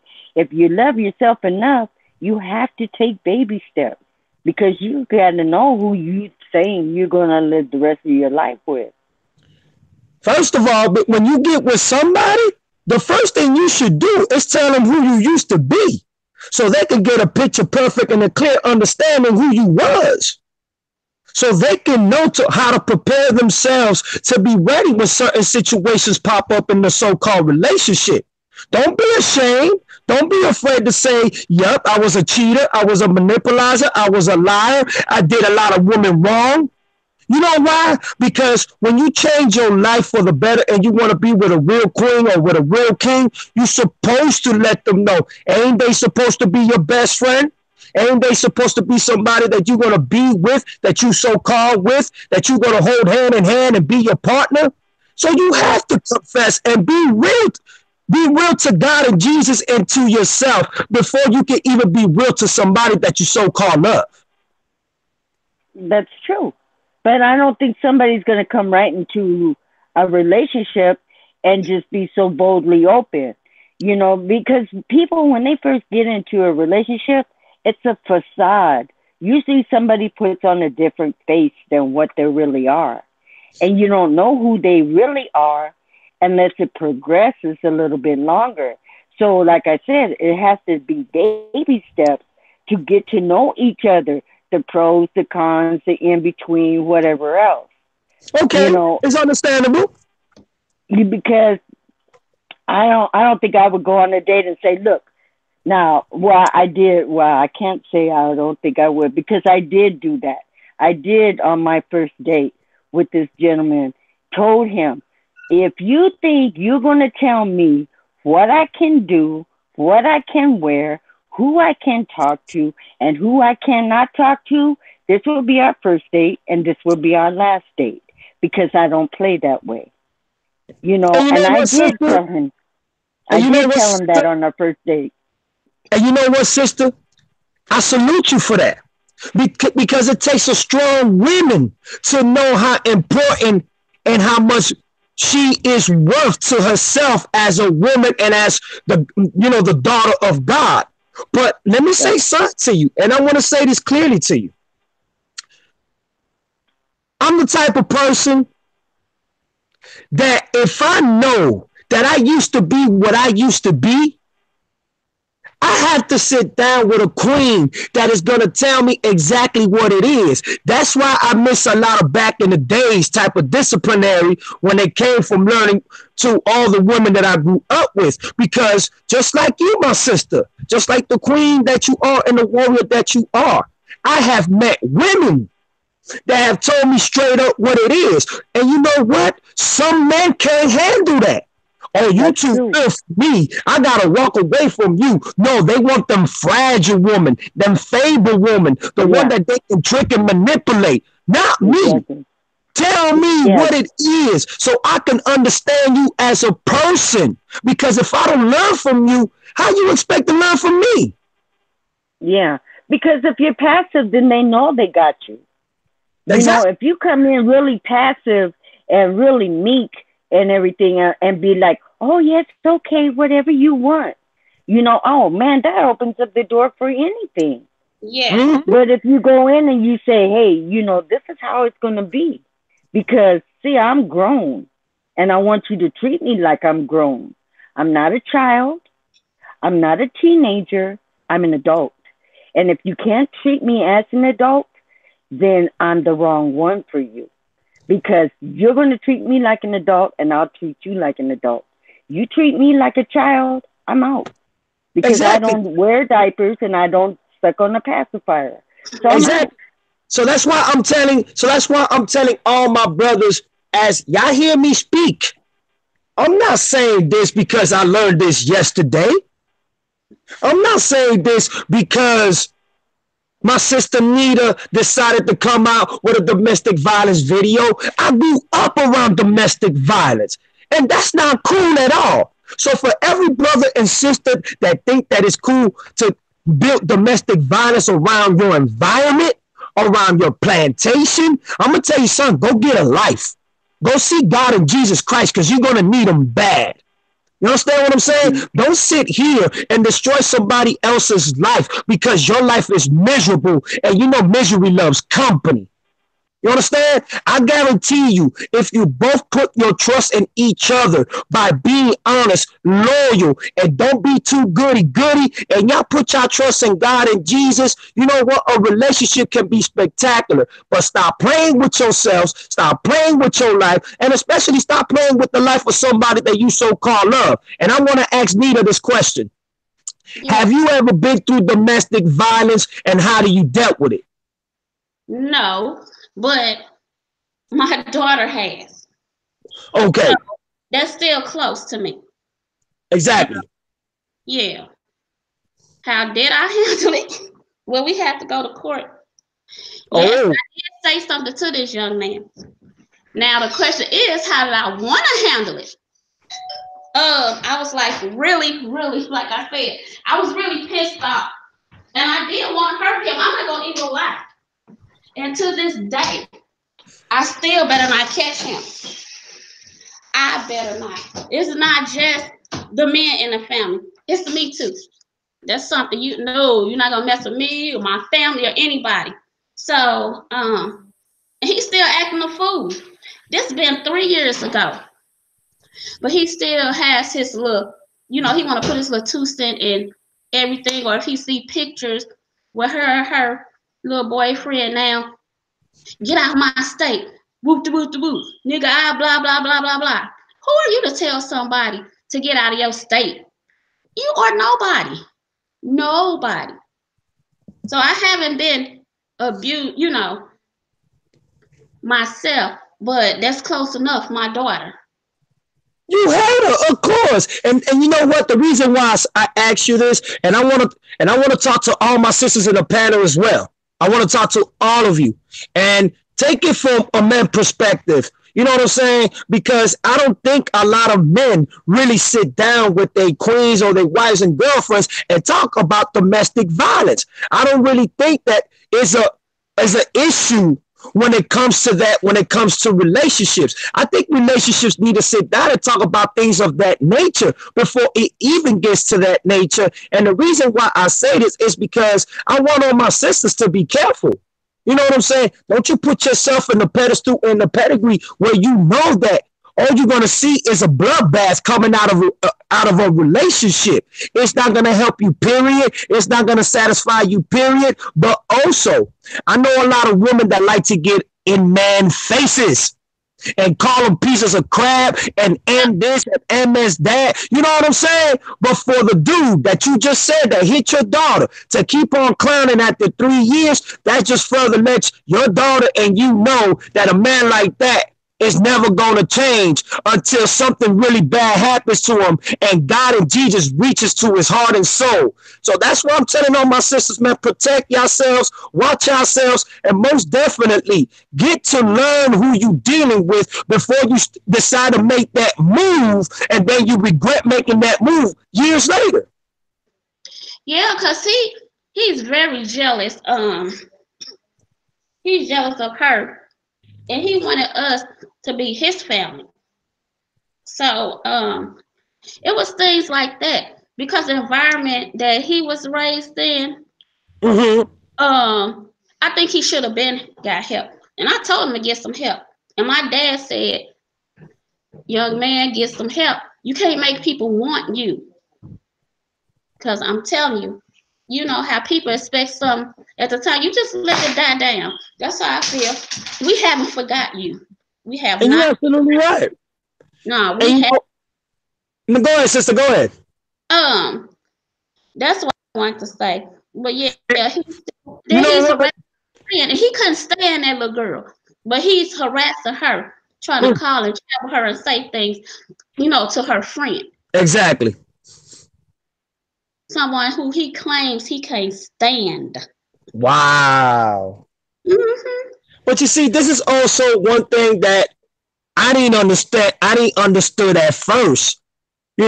So-called me trying to be a pimp and a player and a liar and a manipulator, because that's what I was. Let's just call it for what it is. I didn't understand at first when you mess up a woman to that nature and then she leaves you. The good man that comes into her life after you, she's going to treat him exactly how you treated her.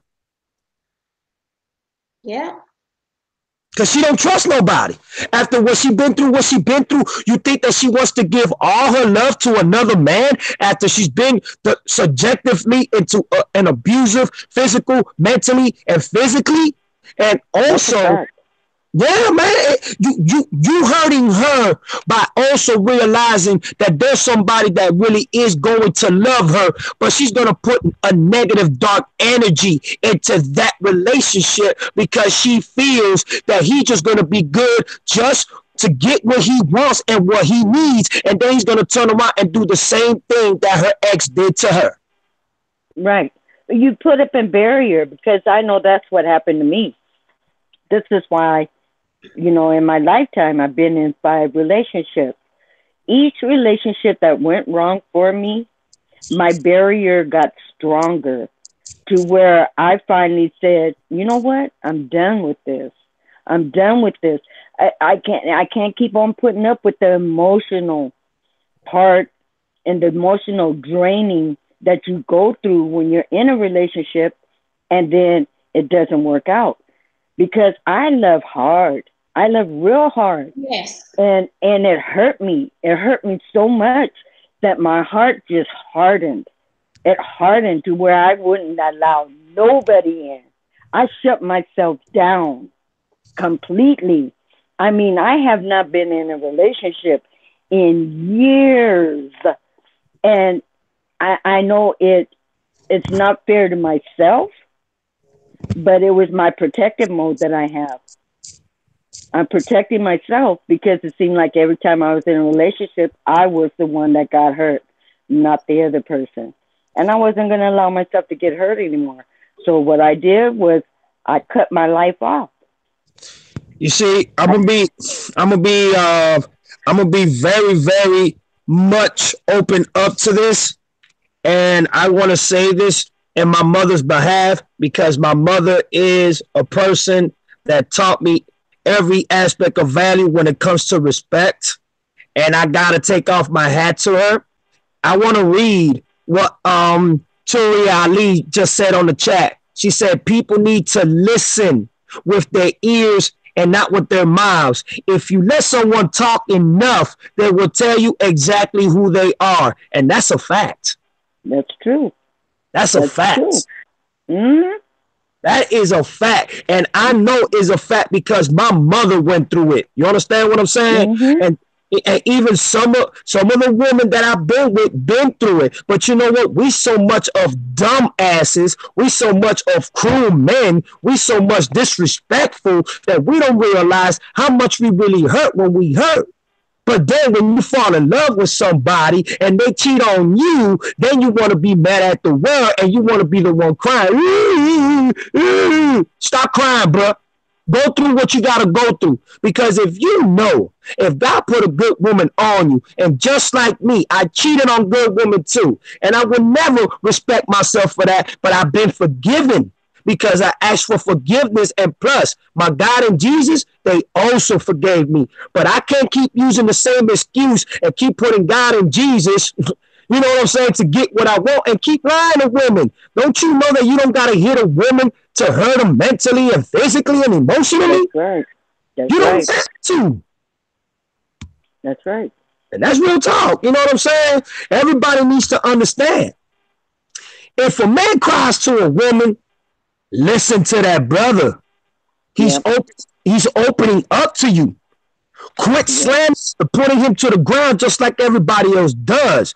But if a man is using that to his discretion, to just manipulate you and you fall for it, and then you still staying with it, then it's like the quote says, then you getting what you deserve, because you should be smart enough to understand that there's a lot of men and women that will use that type of manipulation just to get to you so they can just use you, abuse you, and get what they want, and then they leave you for the next one. Right. Right. Yeah. It's all. And Daryl, why are you sitting there so quiet? He ain't saying much. I know it. Daryl, are you there? Did you go to sleep? Are you asleep? Daryl's asleep. I just read it though. But I will say this. This is crazy because my daughter had a restraining order against him. So he was on probation. Why his probation officer happened to be my friend? Yes. And because I had told her about the situation, but she ended up getting him. And she said all he did was mention me and how bad he felt because he know he let me down. He don't want to be that way. And he really liked me and he loved me just like a mom. I don't care nothing about that. That's my child. And she said all he would say is how I failed her and all of this stuff, you know. But that's my baby still when you get done. I don't care nothing about you loving me or failing me or whatever. Because we're not related. Little boy, I do not know you for real. But yeah, he happened to have my friend as a PO. And that was crazy. I was like, look at God. Yeah. And you know what? That's why I'm glad I changed my life for the better, man. Because I know even if I would have gone with my vindictive and decisive ways, I was going to end up miserable for the rest of my life. You can't just keep thinking that you can do what you want to do in life and get away with it. And that's real talk. You just can't keep procrastinating into thinking that the world's going to evolve with you because it will turn against you. So you have to be the better person and really bring out the truth within everything that you do. And I guarantee you, once you do that, you understand what I'm saying?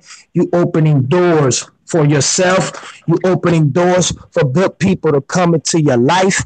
And you opening doors for God and Jesus to put more love and happiness in your heart and soul. I'm telling you, when you think you keep playing with God and you playing with fire and when you playing with the decisive things that you know you're going to get burned with, you only going to put yourself in more trouble. So all I can say is, and I got to go ahead and hang up because my phone is about to dial me, but I'm going to leave y'all with this quote. Love each other, embrace each other, love God and Jesus, and most importantly, all my sisters and queens, y'all stand up, y'all fight for y'all rights, y'all fight anyone that puts their hands on you. You best believe you better go out there and do what you need to do to maintain yourself as that valuable and respected daughter that God made you to be. Don't let no man put you down. Don't let no man disrespect you, and don't let no man make you feel less of what he already is. I want to tell all my sisters and brothers, I love y'all. God bless y'all, and I will continue watching from the chat. But I gotta charge my phone because it's about to die. And I love you, sisters, and thank y'all very much for having me on the panel. Thank Love you you for too, coming. Loco. Thanks for supporting me. Thank you so much. No, I appreciate it. I wanted to come in here. You understand what I'm saying? Because I think men should talk more about domestic violence. Why should we be ashamed to talk about domestic violence? Why should we keep this hidden? It shouldn't be hidden. And you know what? I think a lot more sisters will respect brothers if they really talk about this, because you're not only defending a queen, you're not defending a sister, but you also defending your mother, if you have a mother, or if you have a woman that took care of you, and that to them will mean the whole world. I love y'all. I'm out of here. Amen. All right. All right. Peace out. Love y'all. Peace. Love you too. All right. So All right, that's for sure. everything. When it all boils down, communication is key to any relationship, even friendship, any relationship. And go into their relationship letting them know what you want, not what you expect, what you want and what you will and won't tolerate. That's right. That's what I feel.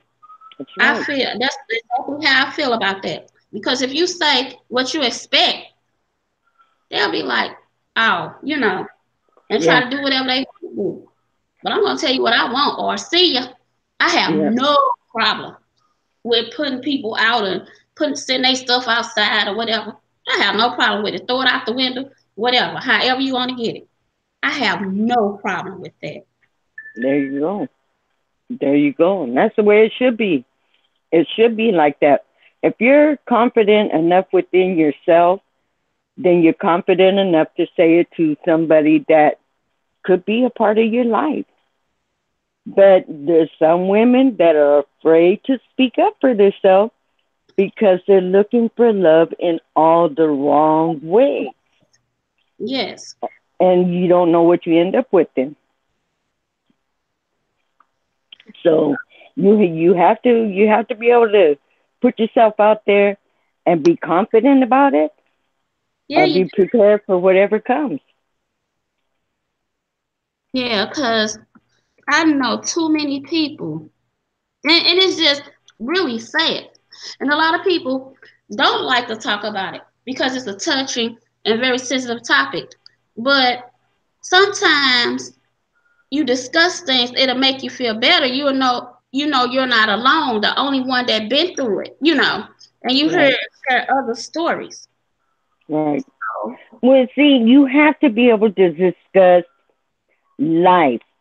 This is a part of life. You can't hide from life. There is, domestic violence. There is, multiple relationships. There's all kinds of things that you go on through in life, in your walk through life, that you can't be afraid to speak about what you experience in your life. Because if you're afraid to speak about it, then you haven't accepted it yet. And it's going to hold you back. You have to be able to be open and to be able to discuss about anything and everything that happened in your life, because that shows that you came to grip with the situation and you learn from it. That's the whole thing about life, is to learn. Don't stall yourself.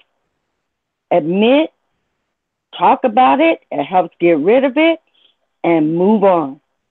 So anything about life, people shouldn't be ashamed to talk about.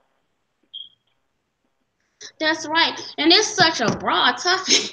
I feel like I was in school writing a paper. I'm like, dang. But at least get the basics out there. Because that was why I wanted to go live in October. Because that's Domestic Violence Awareness Month, Breast Cancer Awareness Month, and Bullying Awareness Month. But we could talk about this throughout the year. I was just trying to do it because of that month and everything like that. But we could talk about this all the time because I have a lot of topics um different ones I like to discuss because Yeah, because it could happen every day. I mean, people deal with breast cancer every day. People deal with domestic violence every day. So, you know, it doesn't hurt to talk about it. I don't care when it is. You right. know, you never know who you're going to touch that day that you talk about it. And so the ribbon color for domestic violence is purple. But I've been wearing my purple ribbon for years. I do not tolerate that at all. I do not tolerate It's how domestic you violence. represent it. So No one should. I'm sorry. I said it's how you represent it. You know, it's how you represent the color purple. Righteously, if a person, there's a lot of people that like the color purple. And because of the, you know, masonry and everything else, that people avoid wearing purple. But it's the way you represent it. It's not the color's fault. It's the representation of it. Right. Daryl, you're back. Yeah. Don't guys, don't ever think that like I just get knocked off. Like I'm coming out of the bottom of Texas, and then I just like you said. The last thing I heard you say was like, "Daryl, why you so quiet?" That was it. And I got knocked off. You look. I can sit. I can talk for hours. I can listen for hours. So you know, I'm not. Don't ever think if I get off, I'm gonna let you know I'm getting off. I'm not getting off because I ain't being listened to and nothing. Like, don't ever think that.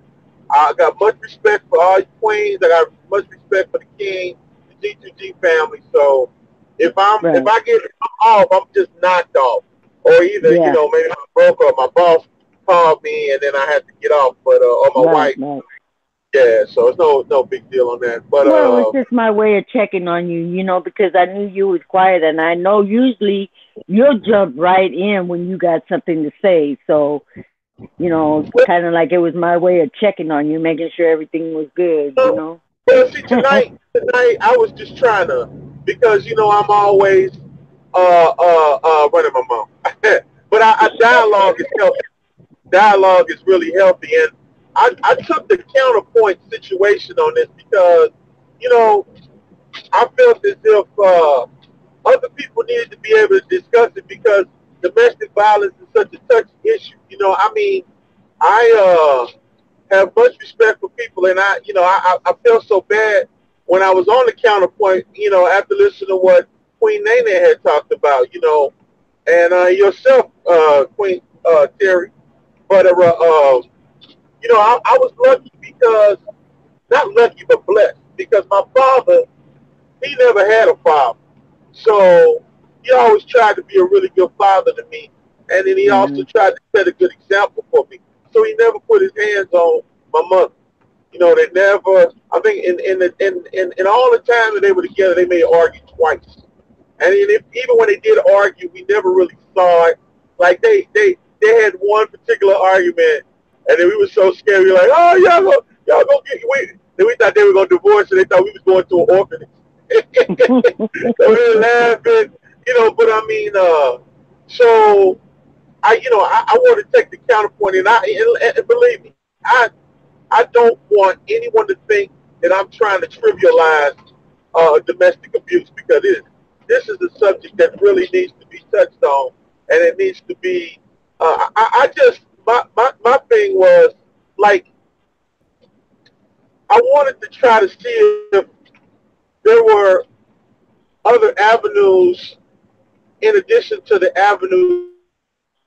That's all I was trying to say. Right. And I know, and it might sound bad, but I just trying to find because a lot of times, you know, and I know what Nene 51 was going through because, like I say, I remember back in the day, you know, police didn't even write it up.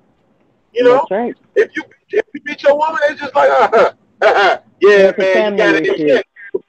You got it in check, didn't you, bro? You know, that's how it was. It was like women weren't even, they were second class citizens. They didn't treat them. You know, so I'm down with the equal movement. You know, I mean, women should be treated as equals and always should have. And so I was always raised that way to give my mother respect, to give my sister respect.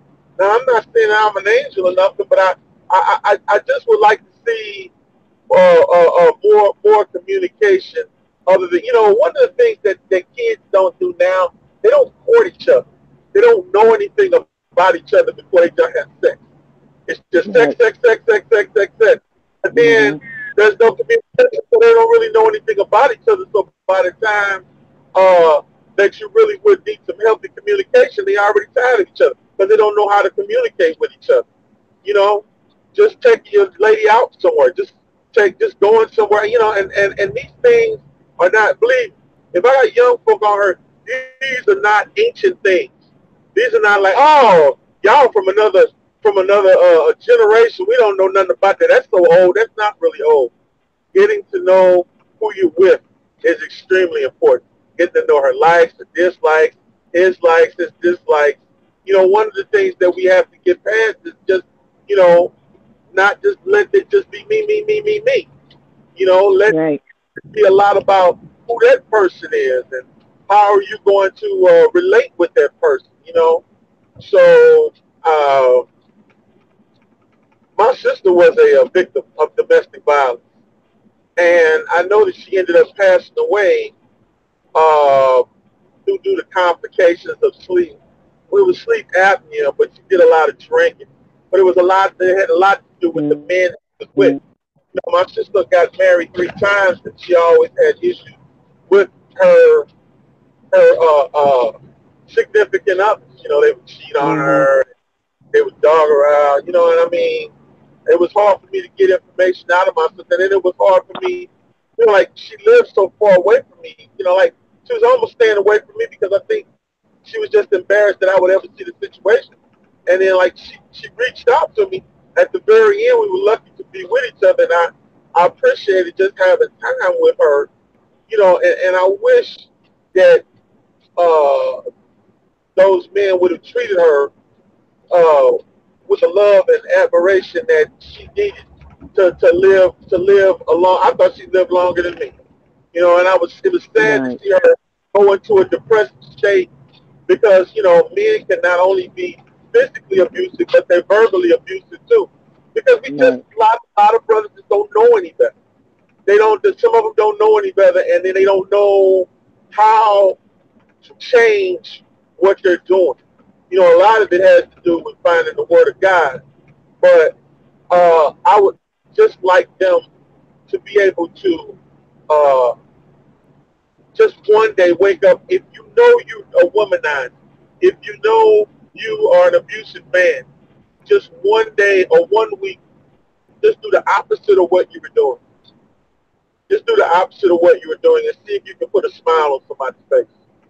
I'm Yeah. not saying if you're a good man, go bad. I'm just saying if you know that something about you isn't, if you're ornery, just don't be ornery that week. You know, if you're selfish, don't be selfish that week, and just do the opposite and you'd be surprised how much people will love you and how much unconditional love you can get. And how much unconditional love you can give. Right. You know, I look, man. I'm not. If y'all think this is sweet, salty, or whatever, I don't care what you think. This is God's word, man. This is because God is influencing me. And I don't want you to have to get to 49 to realize that. You know what I'm saying? Some of y'all can realize this early. Please don't wait 20 to 25 years when you burnt out all your bridges and you got nothing left, and then you want God to create miracles because you closed so many doors and no. Now He'll open doors for you automatically. But what I'm saying is, why make it hard on yourself? Why not try to Right. make it easier for you? Because to be honest with you, we really don't have as rough lives as we think we do. We make our lives rough. Our ancestors had it way harder than we do. Most of us come up in environments where we just make them bad. We don't have to make them bad. We just make them bad because we don't know any better. And we should Exactly. because we just don't communicate. We need to communicate and be able to, hey, look, man, look, bro. And I'm talking to all you brothers on here that don't want to get on the panel, that don't want to talk. And if there any brothers out here listening, there's nothing wrong with you about telling your lady or your significant other about some of the things that go on with you in your life, the things that depress you, the things that you may need help on. You'll feel a lot better once you open it up and not compartmentalize everything. I did a lot of that, bottle it up. And then once Right. I would let it out, people would like, what's wrong with you? But I would feel so relieved because I bottled up so much of that anger, so much of that, resentment or whatever, depression, and then I let it out. So just be able to vent. Just there's nothing that makes you less of a man by being more of a man. And you're being more of a man if you can be a good father, if you can be a good husband, if you can do all the positive things in life. Just if that's your woman, make your woman your mistress and your woman, and not your punching bag. Honestly, I mean, if you know your woman, look, your lady is gonna have your back more than anybody else. She gonna believe your lies. She gonna believe your kind. She gonna know that you know you got fired on that job probably because you were supposed to get fired, but she's still gonna ride with you when you tell that lie.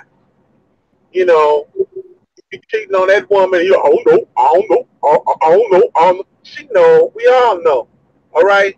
But she's still gonna ride with you. So what I'm saying is, if you got a rider like that, you don't need to be abusing her, verbally or physically, because when you get down to the end, that's gonna be the one that's gonna have your back the most, and you're gonna wish you would have been a better person to her.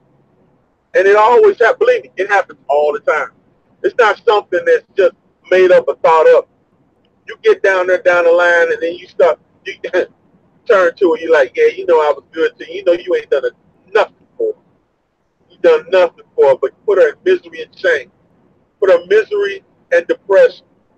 You know, we should be bringing our ladies up and not tearing them down. That's why we see our younger ladies, and well, not all of them, because there are some queens out here doing the right thing and making things happen. But it's stereotypical media. But we can bring our, we can bring them up. We can bring them up as ladies, and they watch what we do to our wives, and they watch what we do to our girlfriends, our baby mamas. You know, so if you know that drama, a lot of that drama was created by you, why don't you reverse the curse? Why don't you reverse it? And why don't you make it better? You know what I mean? You know, I just would like to see where I I agree. we I can, agree with everything you're saying. we can talk about domestic violence as something that used to be in the past. Like that was in the last century. Like there, I like to see where they said, man, you wouldn't even know what the word is. You know what I mean? You wouldn't even know because it's just a thing of the past. So Right. I don't know. I know, guys. This is just something, and I'm glad Nita, bless you for bringing this up, and we're gonna do everything Amen. we can to stomp it out. We're gonna do everything we can to stomp it out, and even if it's just two of us, or four of us, or five of us that's on this panel every night, we're gonna do what we can to influence others. Because I know people will come and open up, and I'm telling people, you don't have to be afraid to open up. Don't think that somebody's going to down you because you think you can't pronounce things well or you can't do this. I can't pronounce things well. I can't read all that great.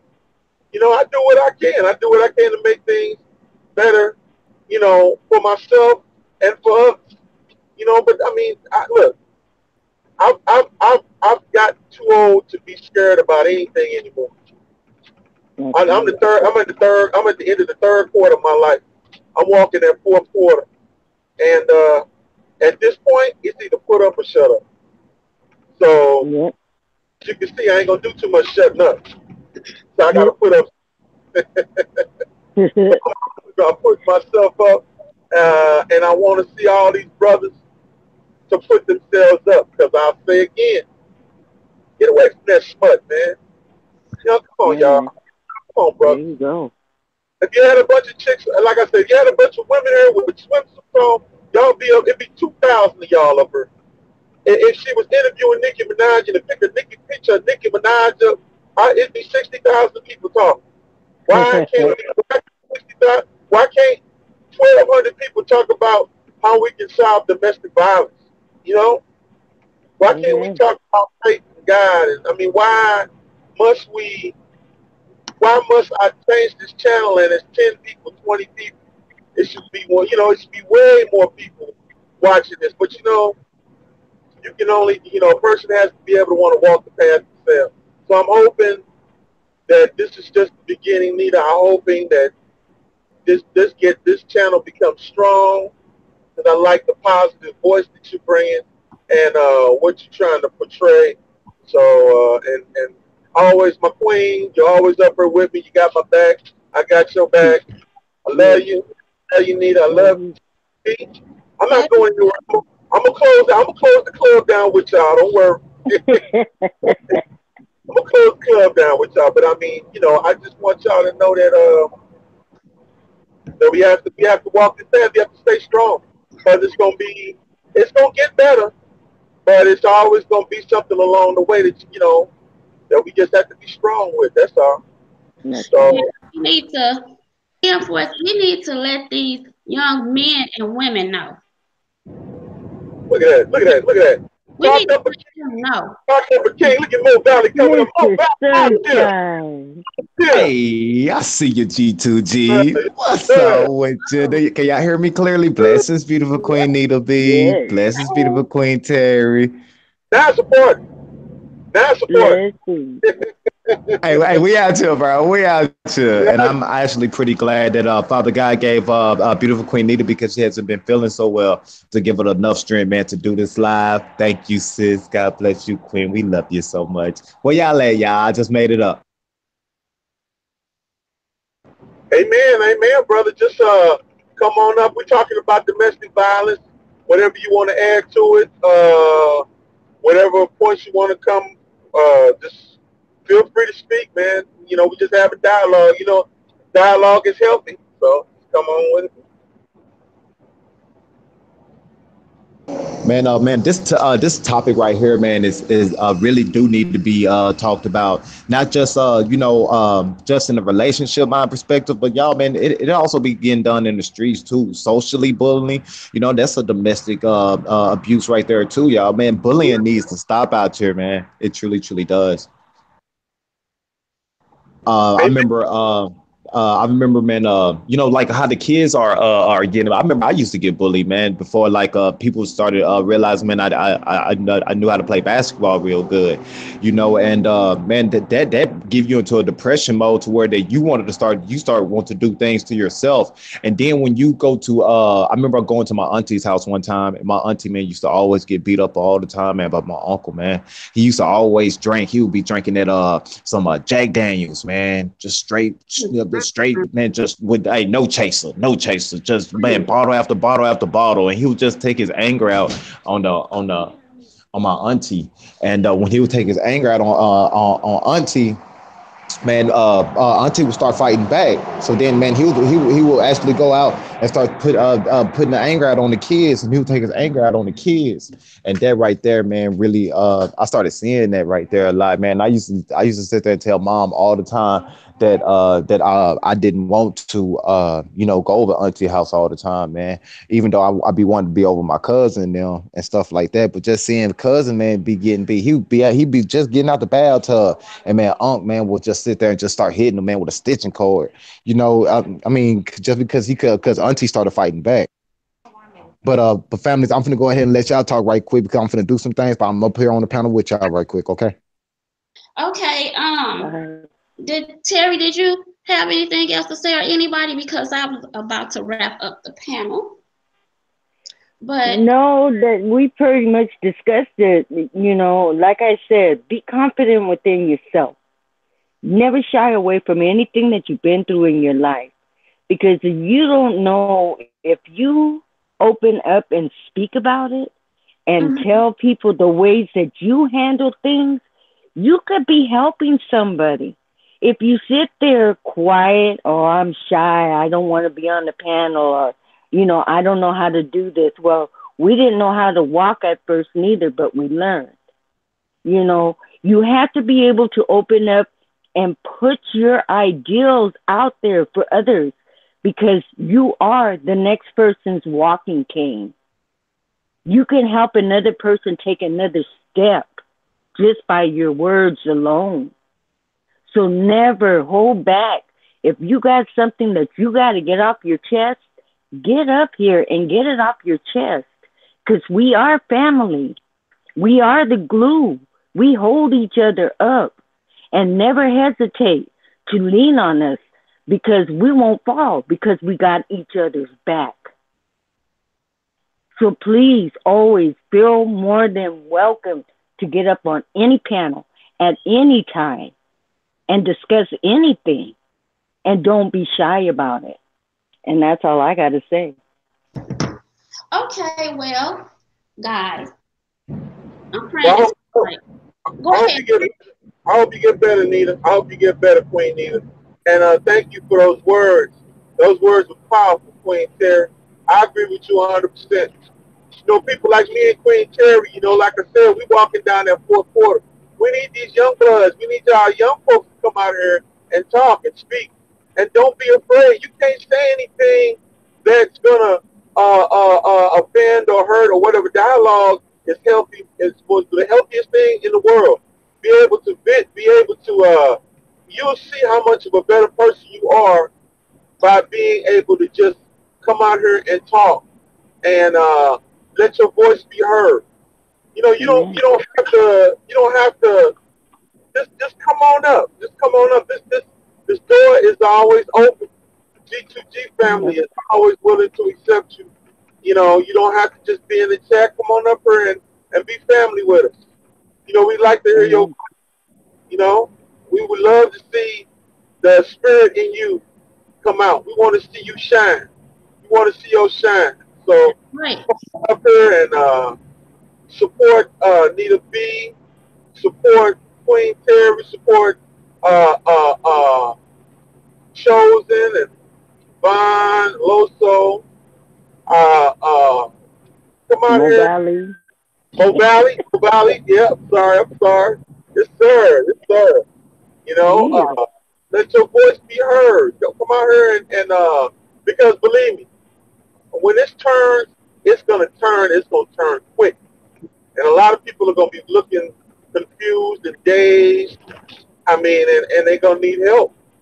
So if you learn, you can come out here and help them. You may not be able to help everybody, but we'll at least be able to get people on the path, man. Because it's gonna be, we are the resistance. We are the last ones. You know, we are the ones that believe, and our faith is strong. So just come on up and be the man and the woman you want to be. Like I said, do the opposite of what you was doing, and you'll be surprised how much you'll be able to talk on this panel.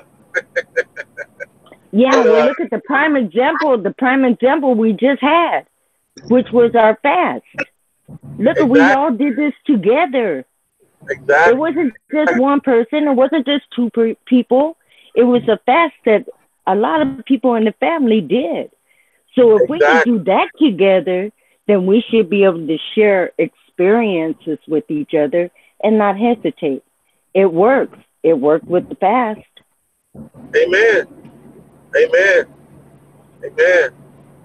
You know, and Nita, please feel better, honey. Please feel better. And I'm glad I was able to help you out with this. And I'm always here for you. I'm here for anybody in the family that I don't hesitate. Today, you all doing this live. I'm feeling a little more comfortable now. Oh, you did great. You're a good moderator. You're a good spokesperson. Amen. We love you. I want you to get well. I know I can do some more talking, but I want you to go and get your rest, and we'll call it a night. It's Look, I have one more thing though. I'm hoping this works out fine. I want to play this video. It's a music video by Karen White, I'd rather be alone because it's talking about domestic violence and it has like statistics with it and stuff. So it's not a long song. If y'all could just listen to it for a few minutes and then I Sure. shut it Sure. down. God Okay. bless everybody. Have a blessed night. Yes. Love you, G2G, Kings and Queens. Love you, G2G. We out here. Gotcha. Okay. I want you all to tell me if you can see this. Hold on. Yes. The video. Can you all see the screen? Okay, cool. Yes. Yes. I'm good. I'm getting good.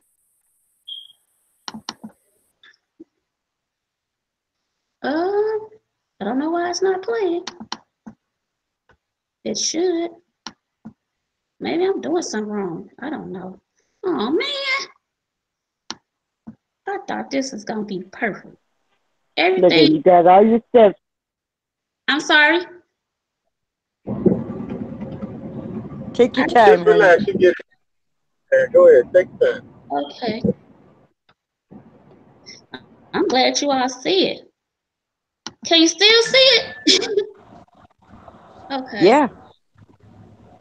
All Hey right. man, beautiful Queen Teray Ali, beautiful Queen Nita B do not own the rights to this No, video that I she will be displaying. Disclaimer, disclaimer, she do not own the rights to this video she will be displaying. You don't. tell Okay. them Wow. all. Damn, these ads. Can you all hear it? Can you all hear it? Yes. I can hear it, sis. Okay. Okay.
Okay, everybody. Powerful. Thanks for That tuning was in. beautiful.